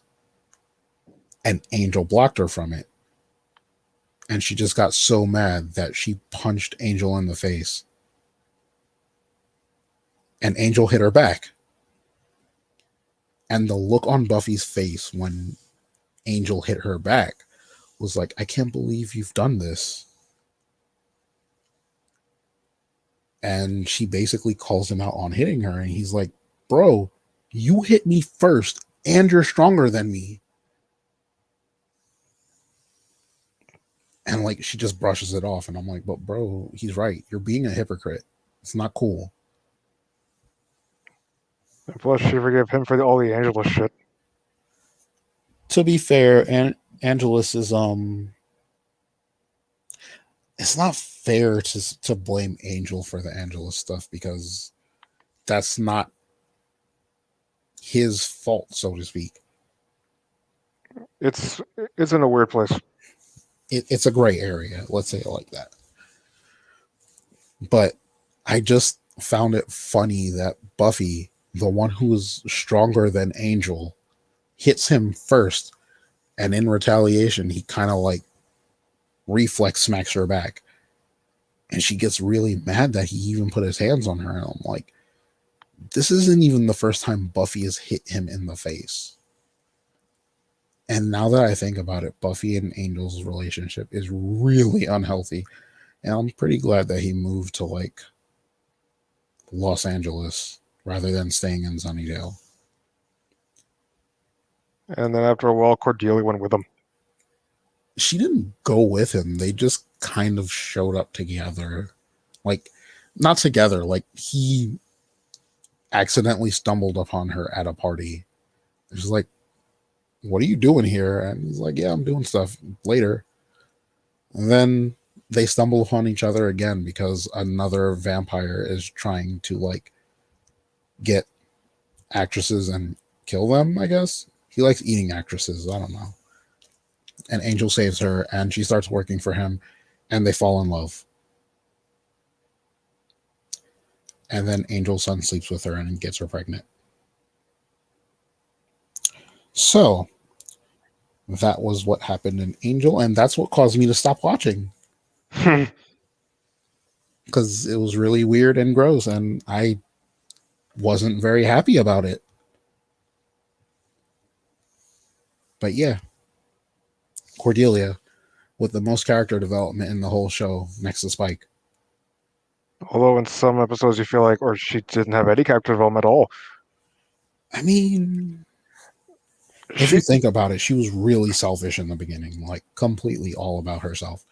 And then it gets to the point where towards the end, her very last episode is her making sure that Angel is okay before passing on. right. Yes, I know what happens. I just, stopped watching after a while. Um, it's And really weird. I don't know. yeah, she was in some weird like I guess it's heaven, but she was stuck there and he's like, wait, hold up, get me out of here. Oh, when she became a higher power Yes, or a power, one of the powers that be, I stupid guess. name for them. But yeah, and then she got corrupted by by Lawrence Fishburne's wife. And then she manipulated Connor into impregnating Cordelia in order to give birth to her. That was really weird, and I don't really understand it that well. Like, she basically possessed Cordelia, made Connor sleep with Cordelia, then had an accelerated pregnancy so that Cordelia could give birth to her. This isn't the first time I've seen shit like that, and it's cringy every time. Yeah, it's weird. Not gonna lie. But yeah, Happened to Captain Marvel, and it was fucking weird. And it is one of the most universally panned chapters of Avengers ever. It's it's fucking weird in every sense. yeah, Dude, yeah, like a dude date rapes Carol Danvers so that she can give birth a day later to himself. And then the Avengers congratulated her to the point where she's like, "You're all fucking horrible," and then she joins the X-Men. okay. That's You'll never you'll never see that in a movie, but it's like, dude, what the fuck? Who who yeah. signed off on this?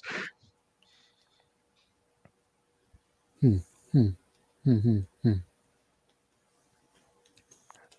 But yeah, I didn't remember that it was Lawrence Fishburne's. I can't remember her name, but I don't remember her name either, but I think they I remember divorced. her. But I don't remember her name, but I remember Cordelia. Like it was like the end of the world quote, the end of the world, and Again. yeah, and then she sleeps with Connor. But that other stuff, I didn't remember that. I remember Lawrence Fishburne's wife being like ugly and gross, and then they kill her. Like she was like worms and shit. Yes. What's weird is that I like how we went from Buffy to Angel, but yeah. So is Connor like a half vampire? We don't know. Like apparently, Darla's alive again, sleeps with Angel. She gets pregnant while being a vampire, while Angel's also a vampire still. They have a human baby, and the baby gets kidnapped by someone who hates Angel still into another dimension. He comes back as a crazy vampire slayer or whatever. He was already a vampire hunter. Yeah. He had been following Angel and Darla for a long time, and then some timey-wimey stuff happened, and he ended up in the year 2002 or something like that. And then took Angel's baby because Wesley gave it to him.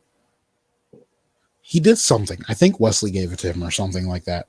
And Angel tried to kill him like immediately. Like the first time Angel tried to kill a human, a friend, no, even. But at this point, Angel had gone off the deep end more than once, especially when Drusilla came back and re-sired Darla. Darla actually had another life given to her because Angel did some weird competition thing and managed to get her a life. But this was when Darla was a human. But because Darla was sired in like the 1700s when she was a prostitute, she had syphilis or something, like late stage syphilis. So she was going to die. So Drusilla returned her into a vampire, and I guess Darla had an extra life in the chamber. So when Darla eventually seduced Angel, he impregnated her with that extra life she had, or else it would have never happened. Like she would have never gotten pregnant, and that was an attempt to turn Angel back into Angelus because Darla was still pining for her sweet, sweet boy, apparently. and that's what she calls him, and it's always creepy when she says it. Yeah. So, yes, back to Buffy though, because Buffy's a little better, except for that theme. I don't know. I think I like the angel theme better. Anyway,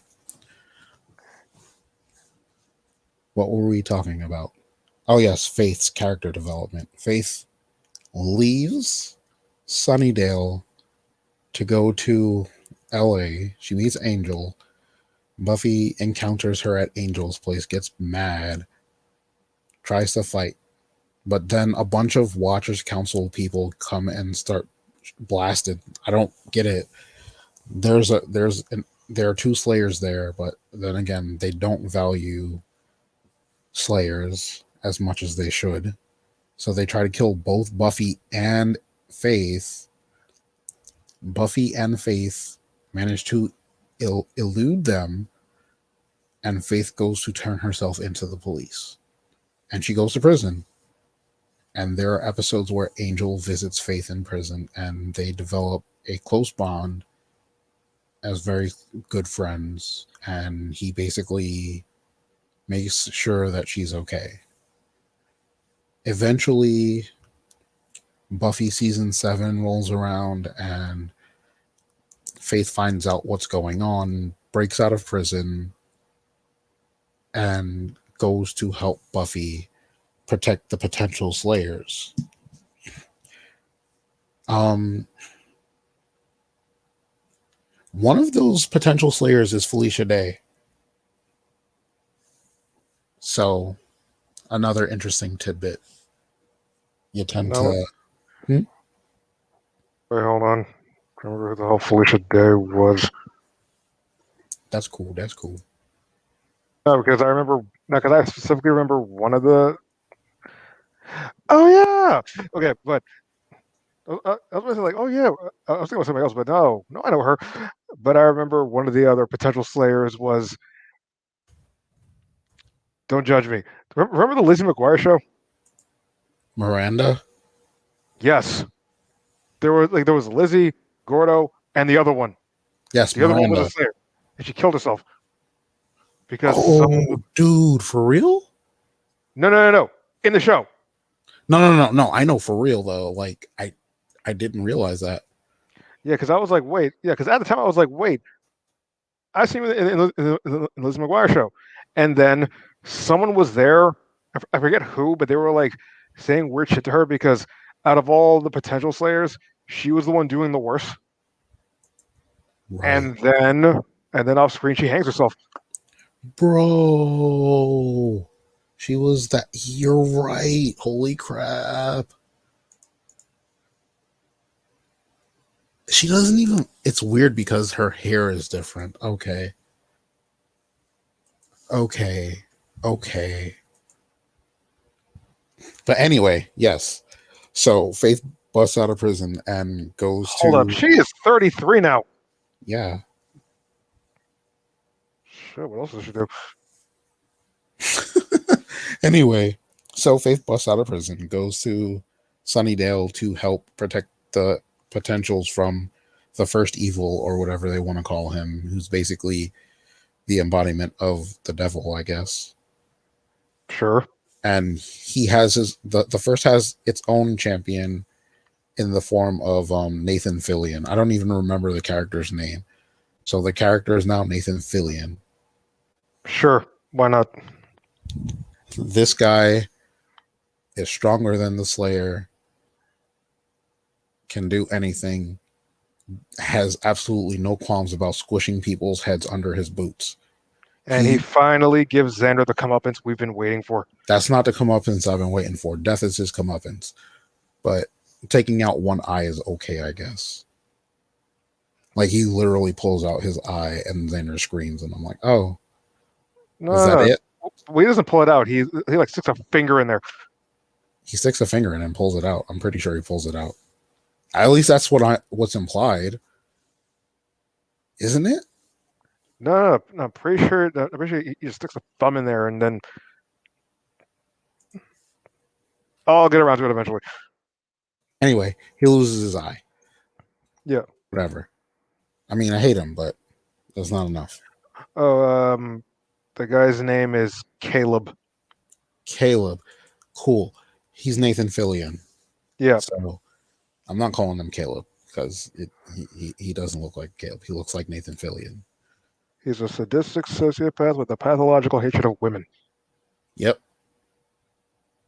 Which makes him the perfect person to hunt slayers because slayers are only women. Yeah, Whedon describes him as the creepiest priest. He's the most bald-faced misogynist we've had since last Xander, year with Warren. wrong. Oh, Xander is the most misogynistic. well, Xander didn't kill anybody because they're women. It's like apparently there's Xander, there's Warren, and then there's this guy who's the worst. Warren sucks only because He's a he's shithead. stupid. He's just He's a like stupid. He doesn't do anything special. dude. He tried to use magic to get a girl to sleep with him, and then killed her when she still wouldn't. And then Yeah, he shot Tara. and Buffy. Yeah, it's like the guys that and the guy is just a complete shithead to women, and then Willow rips his skin off. Yep, she flays him. Yeah, and I'm like, good for you, you limp noodle. Anyway, There's a character I want to talk about later. One of the trio, Jonathan. Anyway, but yeah, that's later. Yes. yeah, So Caleb, I mean Nathan Fillion is, the devil's priest, so to speak, and they fight him, and it's a wash. Like they get clapped. and Nico. Hey, Nico. Um. So Caleb, dang it, Nathan Fillion claps him. Shouldn't have told me his name. Nathan See? Fillion. So now you guys say it. He's Caleb. Deal with it. So yeah, he he claps him. They all get mad at Buffy and they're like, "You're a terrible leader. Even though the base of operations is your house, which you own, you need to leave. This is our house now." That is stupid. And they appoint Faith the leader. And when Faith's the leader, they get clapped even harder. And they're like, "Buffy, help us." And Buffy graciously helps them. I would have been like, okay, y'all could all die. I don't care. If I die, there won't be any more Slayers to come after me anyway.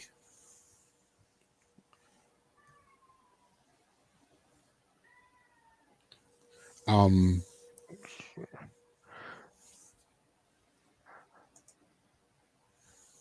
I'm I, trying to I'm remember how they. keeping that up there. Doesn't matter which show, it's always Nathan Fillion. Um, so yeah, uh, they decide to come up with a spell to activate every potential Slayer as a full-fledged Slayer. Yep.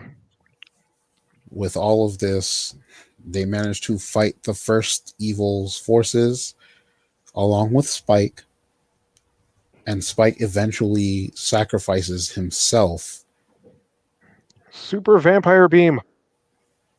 to save everyone, while Seriously, also, sorry, go ahead. it's a super vampire laser.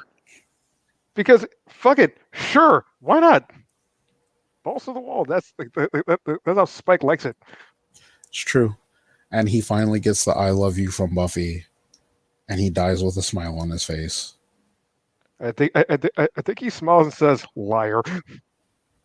I think I don't remember, but he probably does, he would. knowing him.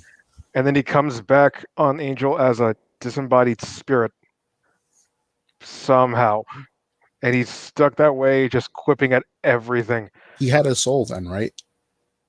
By then, yes, he actually went to Africa, went through some trials, got his soul back, and Borderland went insane from the guilt of all Of he's done. course.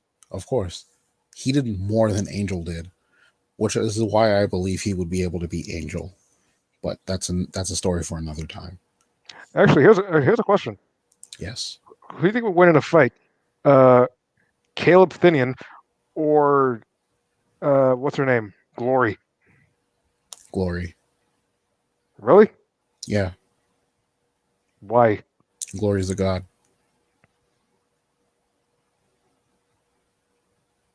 That's it. Yep, that's it.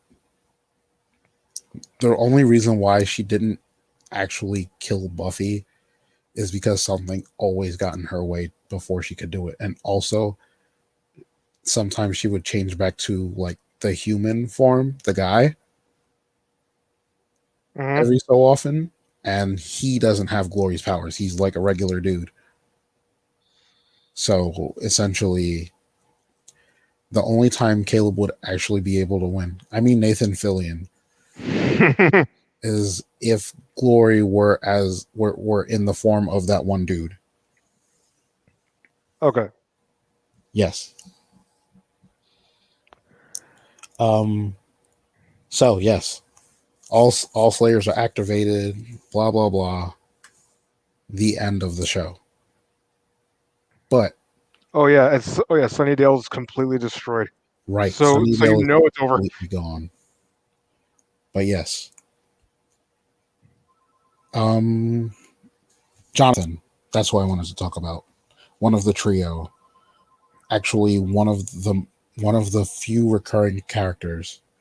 Like he shows up in every season. Right? Yeah, he was around, like, but just as the background. Yep. And that's what I was saying before. Here are these random students just deciding right now, I'm going to do something weird. I might get in trouble. But Hmm. like this kid in the back, he's like, in the clip I saw for season 3, episode 2. He's in the back eating chips, and it's like, and that's all he's doing while everybody's just arguing around him because like he doesn't want to be involved in this shit. Like this isn't his business. Hmm. But yeah, it's like every single one of the students in that school is just waiting to do something. Right. So actually, let's talk about all of the random recurring characters who show up. So there's Larry, the like big jock guy who is actually a closeted gay man, and Xander accidentally helped him come out. Okay. Yes. It was really weird because this guy was like sexually harassing a lot of female students,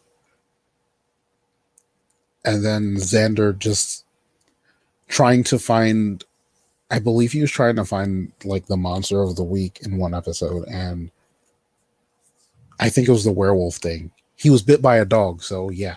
He was trying to find who the werewolf was before they knew it was Oz. And as Nico said, the 90s was still a time coming out as a homosexual was still difficult. And I assume yes, because in the 90s I was a kid and had absolutely no understanding of the world. But yeah. So Xander started talking to him about random stuff. Like the one good thing Xander has done is actually help this guy come to terms with his own sexuality. Accidentally, though. So does it count as like a Yeah, good it counts. In general, he did good for the universe, but still, at the same time, like the next season, Larry dies. So, that sucks. But yes, Larry shows up many times throughout the first 3 seasons, is a bully for like 1.5 season, and then Xander talks to him, and Larry totally thinks that Xander's gay, and he had somebody to relate to. And I was like, that's weirdly wholesome. Like his grandma's cool with it too, and I'm like, oh. But yeah. So Larry, the big buff dude, he dies during the ascension at their graduation, which sucks because like there was totally potential for more stuff. Jonathan has shown up in every season almost. Actually, he's shown up in every season. He was in the first season for like an episode, the second season, and then the third, I believe, was the one where Buffy could start reading minds. Like there was an episode where Buffy could read everyone's mind, and it turned out that Jonathan was suicidal and was going to kill himself in the clock tower at the school. Right. Yeah, I remember that episode. Yes. They didn't air it because they didn't air it when it was supposed to be aired because of the Columbine thing that happened around that Right. time. Yeah. So, but yeah, that happened and Actually, yeah, I'm trying to remember, but in that episode, yeah, that's when she was trying to like find that somebody was thinking of killing all the students, and it yes. turned out it was the lunch lady. Yes. It, and And the lunch lady tried to kill Xander. But stupid Buffy intervened. Jeez, Buffy. and why? Because all of you just sit here eating your food. Like she just hates the students. Yeah, Xander walked in on her pouring rat poison into whatever she was cooking. The jello. She was pouring rat poison into the jello. And yeah, that's and then Buffy jumps in, saves the school again, and I think that's the episode. And I'm just looking through these other recurring characters. I Right. remember this one dude who was like, oh yeah, Robin, son of a Slayer. As it turns out, Oh, Robin Wood Spike. Yeah, ha ha ha. And then yeah, Spike killed his mom, in New York City in the subways. and then they had all, and then he traps Spike in order to kill him. And then I think either Spike beats the shit out of him or Buffy does. I I don't remember, but I know that that he and Faith like start a thing together, yeah, which is weird. But anyway, yeah. So Jonathan shows up again in season 4, having performed some kind of magic that made everybody love him. I don't know if it was like, and they claim it was an augmentation spell that made him strong and super famous. But some people brought up um a good point. Like, since he used the spell to basically change everyone's perception of him, he eventually like had 2 model girlfriends who were twins. He It was basically a form of rape that like, because he was sleeping with those models. So Jonathan is kind of scuzzy in that thing. yeah, I mean, in general, I wanted Jonathan to have more character development and maybe a redemption arc, because he was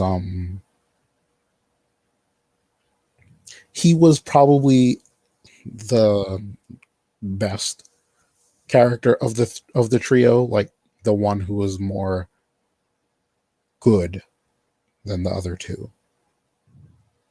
Like Warren was clearly a piece of crap.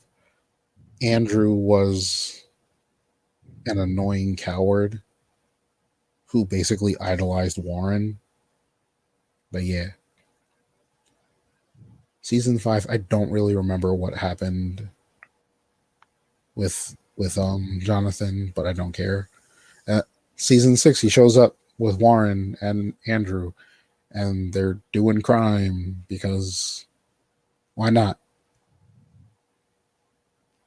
And he dies in season 7 at the very beginning. Yeah. And kills him. Wait, who kills him? Andrew. Oh, He stabs him in the Sunnydale High School that has been rebuilt. I don't know why they do this with certain characters, but I understand. It would have been a better arc if it were someone who wasn't as good as Jonathan, so to speak. So we have Andrew, who sucks, and yeah, I don't know.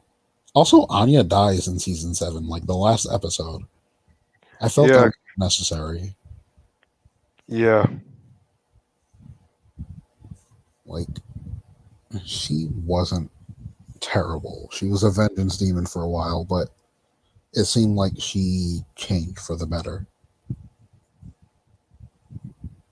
Meh.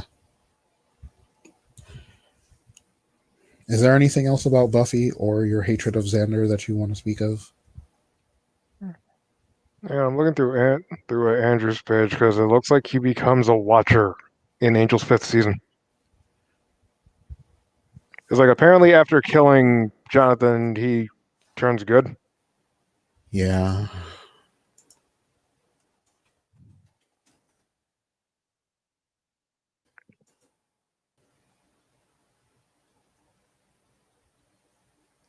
So after that, not too much on the. Was that his character? Like, it looks like yeah, Andrew makes it out. Yeah, he lives.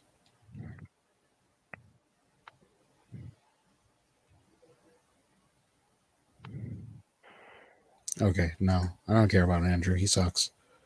Yeah, actually, the one thing I wanted to talk about Yes. because it came so out of nowhere, but it becomes like a major focal point of the show. Mm-hmm. Season 5, Dawn. Right, right. They changed reality for her to fit into the show. Well, like into everyone's lives. Yep, surprise. Buffy has a sister. Yes. In reality, Dawn is the key to changing dimensions.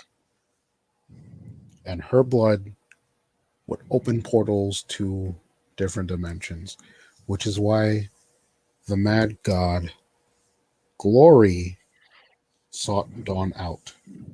Not knowing that Dawn was the key, she sought the key out. Dawn was made in out of the key and some of Buffy's DNA, so they are actually related. And every memory that everyone's had has been implanted with Dawn being in all of them, which isn't bad, really. I think they, I think people just hated Dawn because she was very whiny and annoying. She was a kid, and everybody else there was like an adult because she was like 13 or something when she first showed up in the show, Right. and nobody wanted to watch a whiny 13-year-old being a brat. And she was immature, sulky, klutzy, often breaking objects, and keeps a diary. And yeah, Buffy enjoys will teach her like a child most of the time, and often shown finding someone to babysit her. I mean, yeah, she's a 13-year-old kind of orphan because their father abandoned them and their mother died. It's an episode we need to talk about, by the way.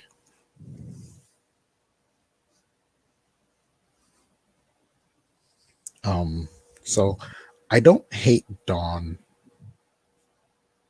but a lot of people do, and I guess I can respect that.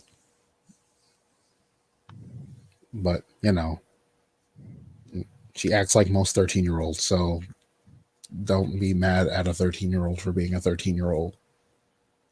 The person you Right. should really hate is Xander because he sucks. But yes, Yeah. by the way, kind of spoiler for the comics. Dawn and Xander get married and have children. Yep. And they named their first child, Joyce Harris. Yep.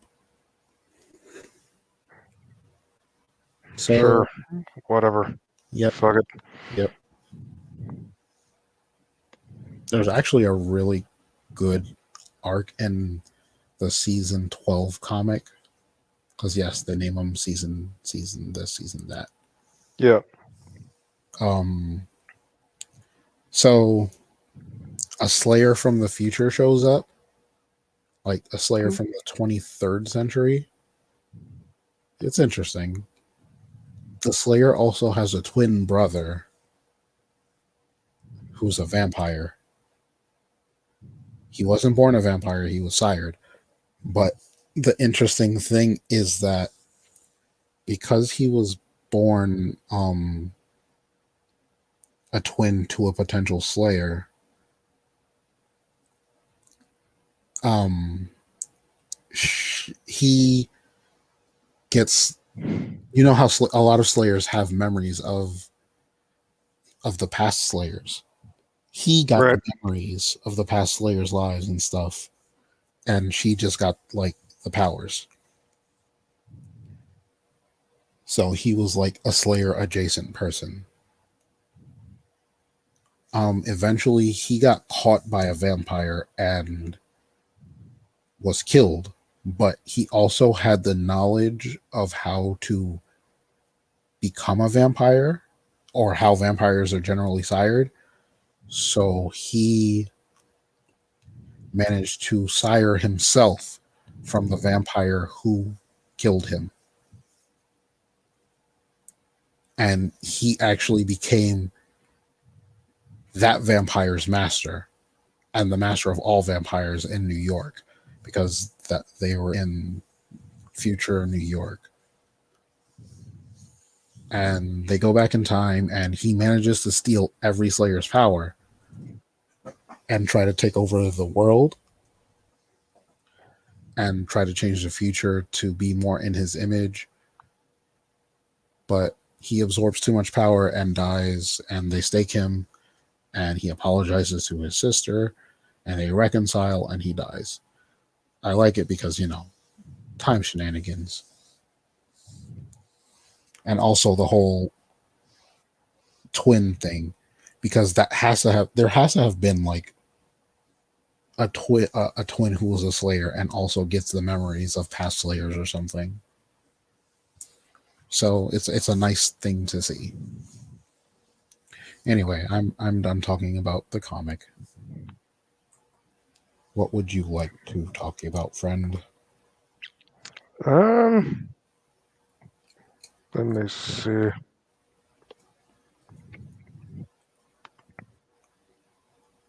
Do What's his name from Angel? Uh. Wesley? Something. No. Something Gun. Oh, Charles Gunn, the only good guy. Unnecessary. Didn't Why? care for him. Why was he unnecessary? He was just a random street kid who fought a monster, and then they just kept him around because whatever. And even when Angel took over Wolfram and Hart, they they let him around, but then he had to sell his soul to become a business tycoon to help them.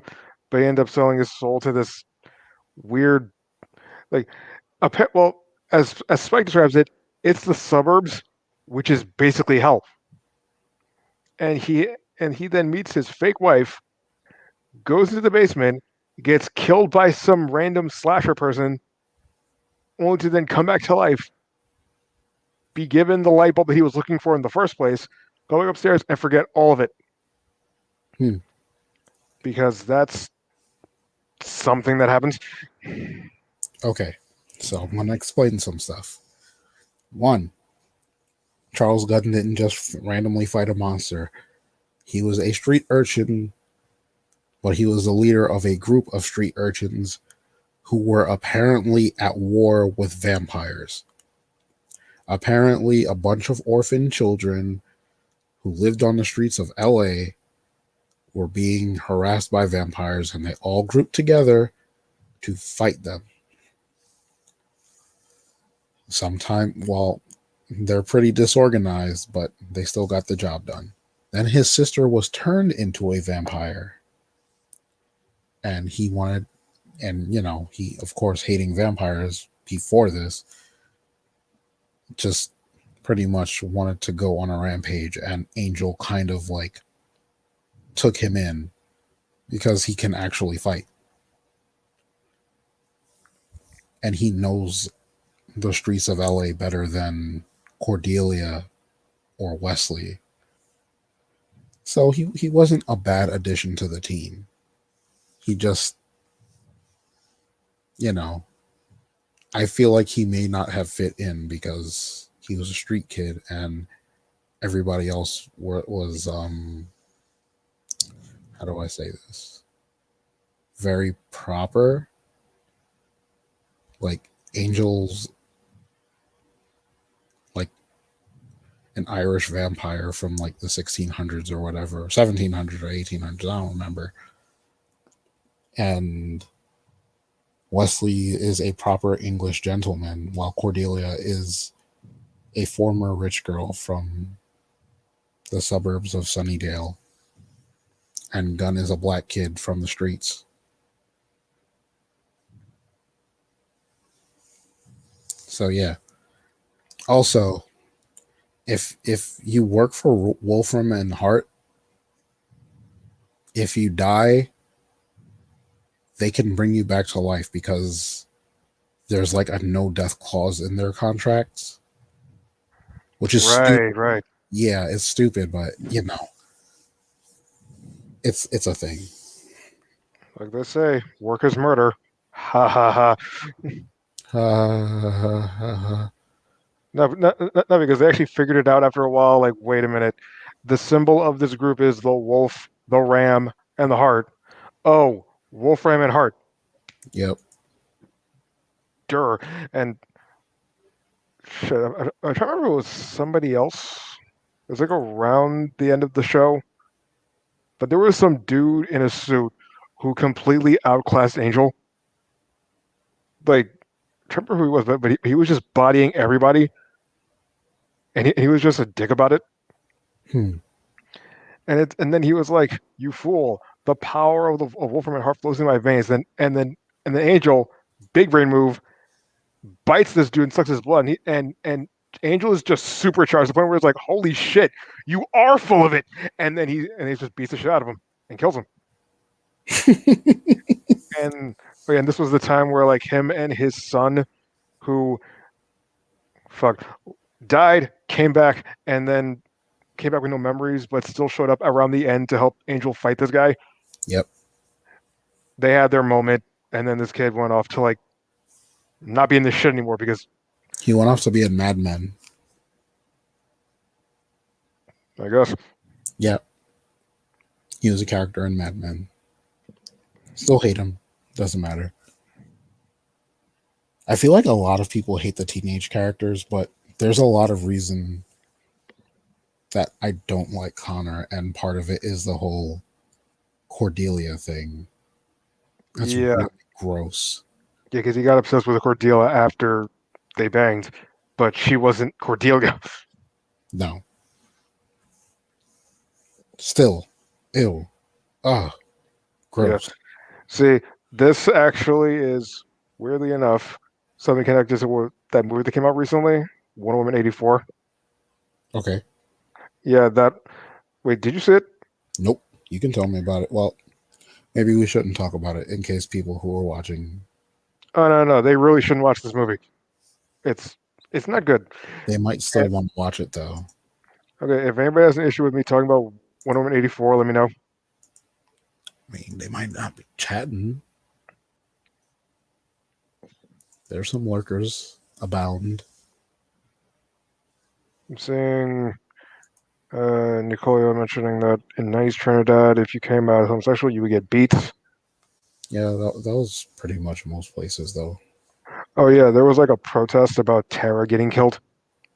So Of they were like, course. so they're like, you know what? Let's keep Willow gay. And it's like, yeah, that was a good move. I Smart mean, move. I mean, it wouldn't be a big deal to her character, but at the same time, it's like, I was like, what's she gonna do? Go back to dudes after that? That makes bisexuals no sense. exist though. Yeah, but it's like after all the shit that Willow did during that time, and then when like she was the main villain of season 6. Yes, So and then to like stop that and then go back to dudes, like it would have been weird. It would just been like it's like yeah, she does meet somebody else eventually, but it's like I was actually pretty scared that they were going to put her back with Xander that would have been dumb. That would have been so because dumb. of the way the season ended. He was like, "I love you, Willow," and they hugged and stuff, and she became regular Willow and not Dark Willow, and I was like, "Oh, okay." Well, at least they didn't kiss. But yeah, Okay, but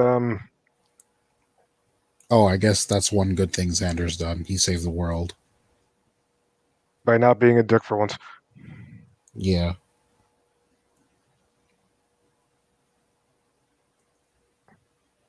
Um. Holy So shit! what? No, the term "big bad" Yes, it in media originated from Buffy. it started with them. Yep. I did not know that. Hmm. It started in season 5, so that makes sense. Wait, what's season 5? Glory.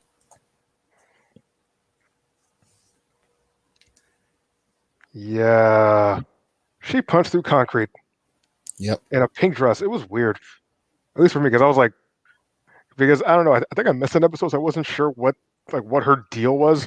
Like I just saw this random Valley girl beating the shit out of everybody.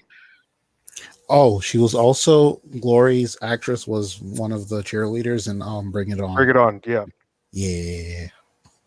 I had to kick your Claire ass, you Kramer. evil whore. She said that to a kid. So And the kid was like, "Oh, eat it, hag." I'm like, God, cheerleading is brutal. I assume it is. So yes. I think we are done talking about Buffy, but I believe there's more about Angel.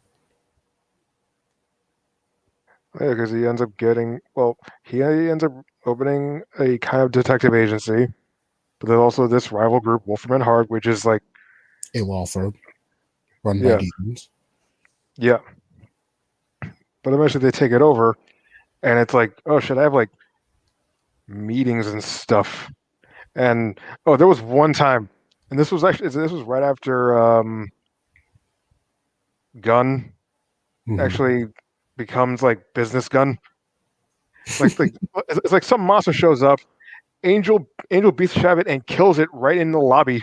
And it's like, why are we hanging out with these people? They eat babies.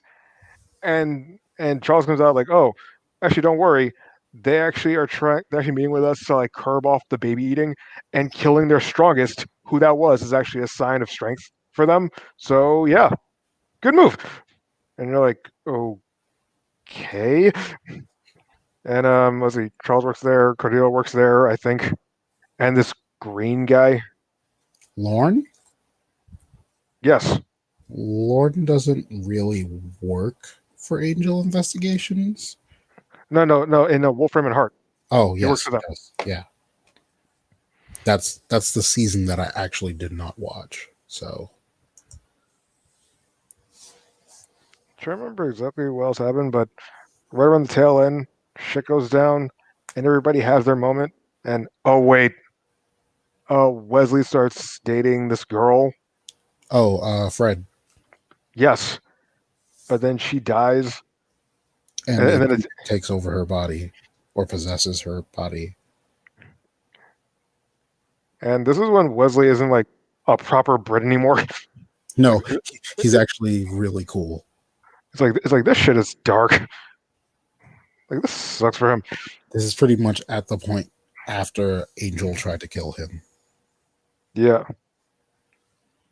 and then but then like in the finale, he dies, and this demon lady who actually fell in love with him is like, I am very angry right now, and it's like, oh good, because demons, vampires, and dragon monsters are coming at us.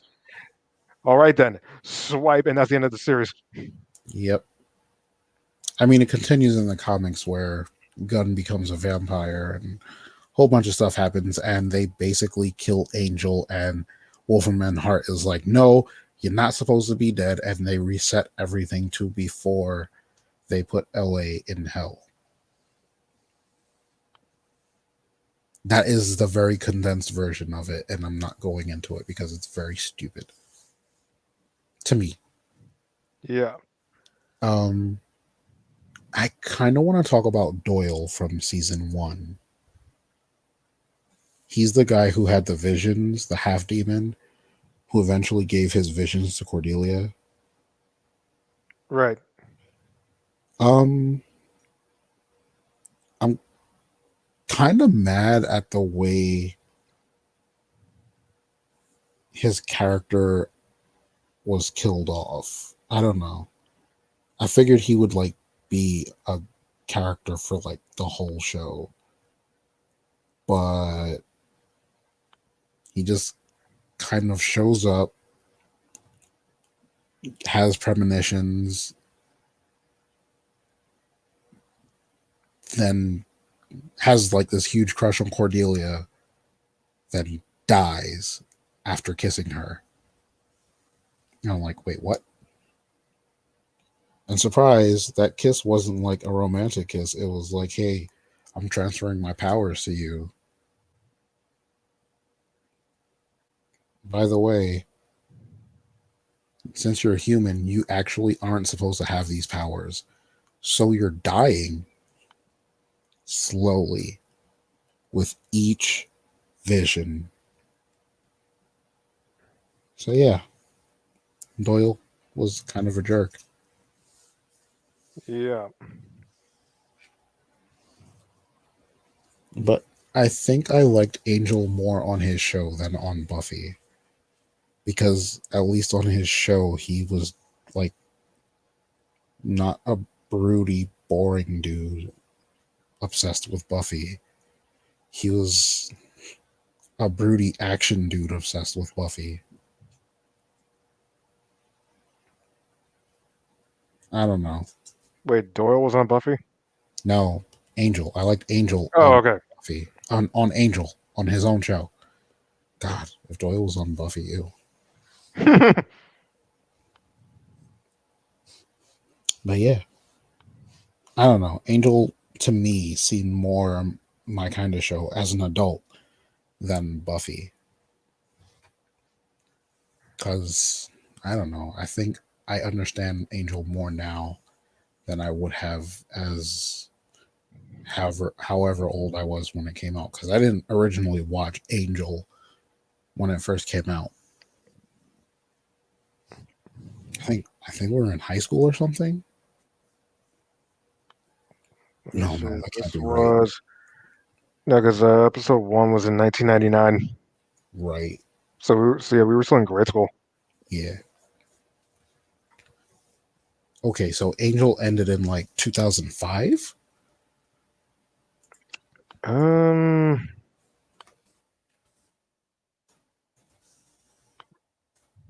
2004. It was canceled in 2004. So yeah, we were not in grade school at that point when it ended. Right. Huh. Oh, that reminds me of the episode where Fred's parents showed up, and the demon that was possessing her body had to pretend to be Fred, and Wesley was just like, "This is so fucked. This is so fucked." Like he But doesn't I like. like that they kept the same actress, which I mean, Yeah, yeah, yeah, but also this was just killing Wesley. of course it was. It probably destroyed him because he was in love with Fred. Yeah. Who? What else did I want to mention? Oh yeah, you mentioned the puppet episode. Yes. There was some like I remember it like point for point, but there was this weird curse, and then Angel gets turned into a Muppet. Huh. Yes, and he still keeps his strength more or less. It's just this is right when he's the leader of Wolfram and Hart, and everyone's like, "Yeah, this is fucking weird." And then, almost as if I willed it, Spike shows up. He's talking about whatever. Then he takes one look at Angel, and Angel's like, "Spike, just turn around and walk away. You're a Spike. You're a bloody puppet." And then you see this Muppet attack Spike, knock him into the lobby. Everybody see, and then Angel is telling everybody in Muppet form to get back to work. And Spike's like, "Look," it's like, "Yeah, listen to the wee puppet, the wee puppet," because he had to be as British as possible for this shit. Of And course. and it's like, yeah, Angel wants this shit undone like now because he can't be taking meetings or fighting demons as a fucking Muppet.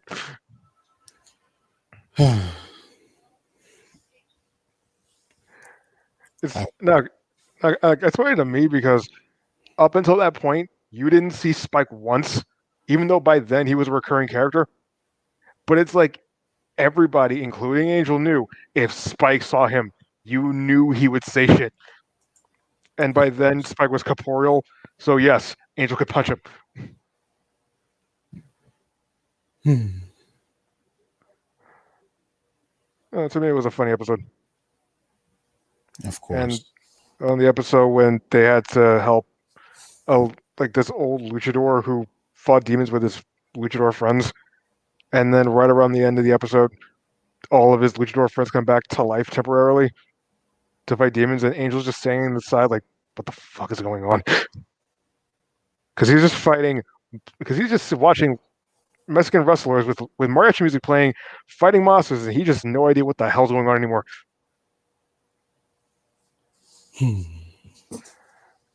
Like it's like they took Villain of the Week very seriously because that was never brought up again, or the puppet thing. Of course. Of course. I don't know. I think they knew they were going to be. I think they knew at a point they were going to be canceled after the way um season 4 went. So they just said whatever. They kept the writing together, but it was still like whatever episodes, like the puppet episode and apparently the luchador episode.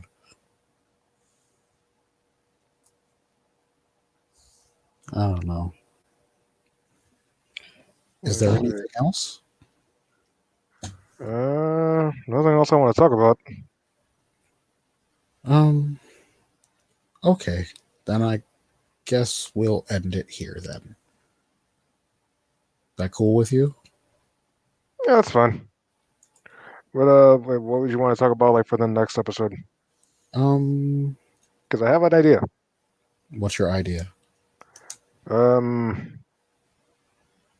Either A, because of the recent announcement of the Nasuverse games to Gehime, I will just explain to you the Nasuverse and how unbelievably insane it is. It's like seriously, the shit we talked about with Angel and Buffy does not compare. And yes, Nico, we could do it. Yes, no, don't. It's You like said don't do it. you're not listening to Nico. Don't listen to Nico. He has no idea what he's talking about. Either that, or because of the recent announcement of Godzilla versus Kong, we can talk about kaiju's and the Toho. thing. Okay. So the kaiju thing sounds cool. Um, And for the record, Nico, I would explain it in a careful and concise way that would be easier for people who don't know the Nasuverse, like Jimmy, to understand. I am Sunny. Whichever. But yes, um, the kaiju thing sounds way more fun because I can actually participate in that. Okay, that's fine. So yeah, next week we will talk about Godzilla, Kong, and every other damn monster. We can shelve the Nasuverse for A another leader. thing. Yes. And we can Like also bring up black superheroes since this is Black History Month. Static Shock. Yes, we will talk about Static. We will talk about Black Lightning. We will talk about whichever other black superheroes people would like to hear about. I have many Oh, oh, encyclopedias of superheroes and villains. oh dude. Blue Marvel. He's literally Black Superman. I've never heard of him. Dude, you would like his book. Oh, and Nico says War Machine. Okay. Hey, Nico, Eh, want to like participate in that?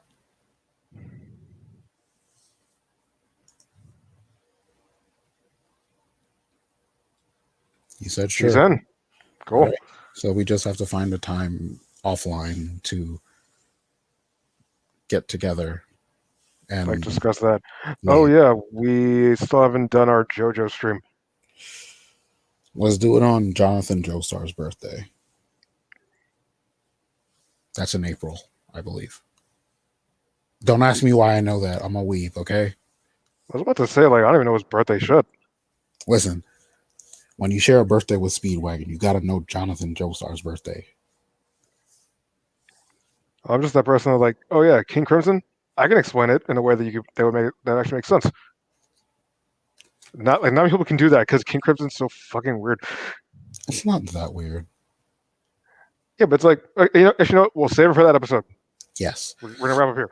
So, should I raid somebody? Can I raid from here? I would like to raid. You should be able to. Okay. Let's see who's on.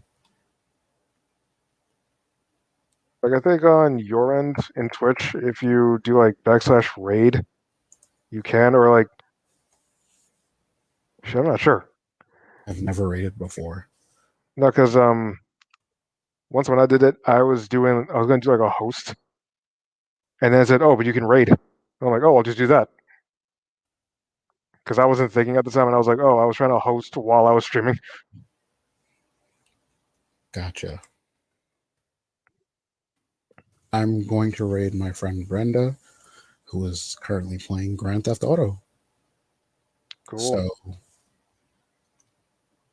Oh wait, Nico's in if we're doing it after 4 p.m. for yeah, the Black Superhero thing. That's easy. thanks for listening to the podcast. Bye, everyone. Stay dope. That's my line, but yeah, okay, cool, cool, cool, cool, I'm cool. stealing it.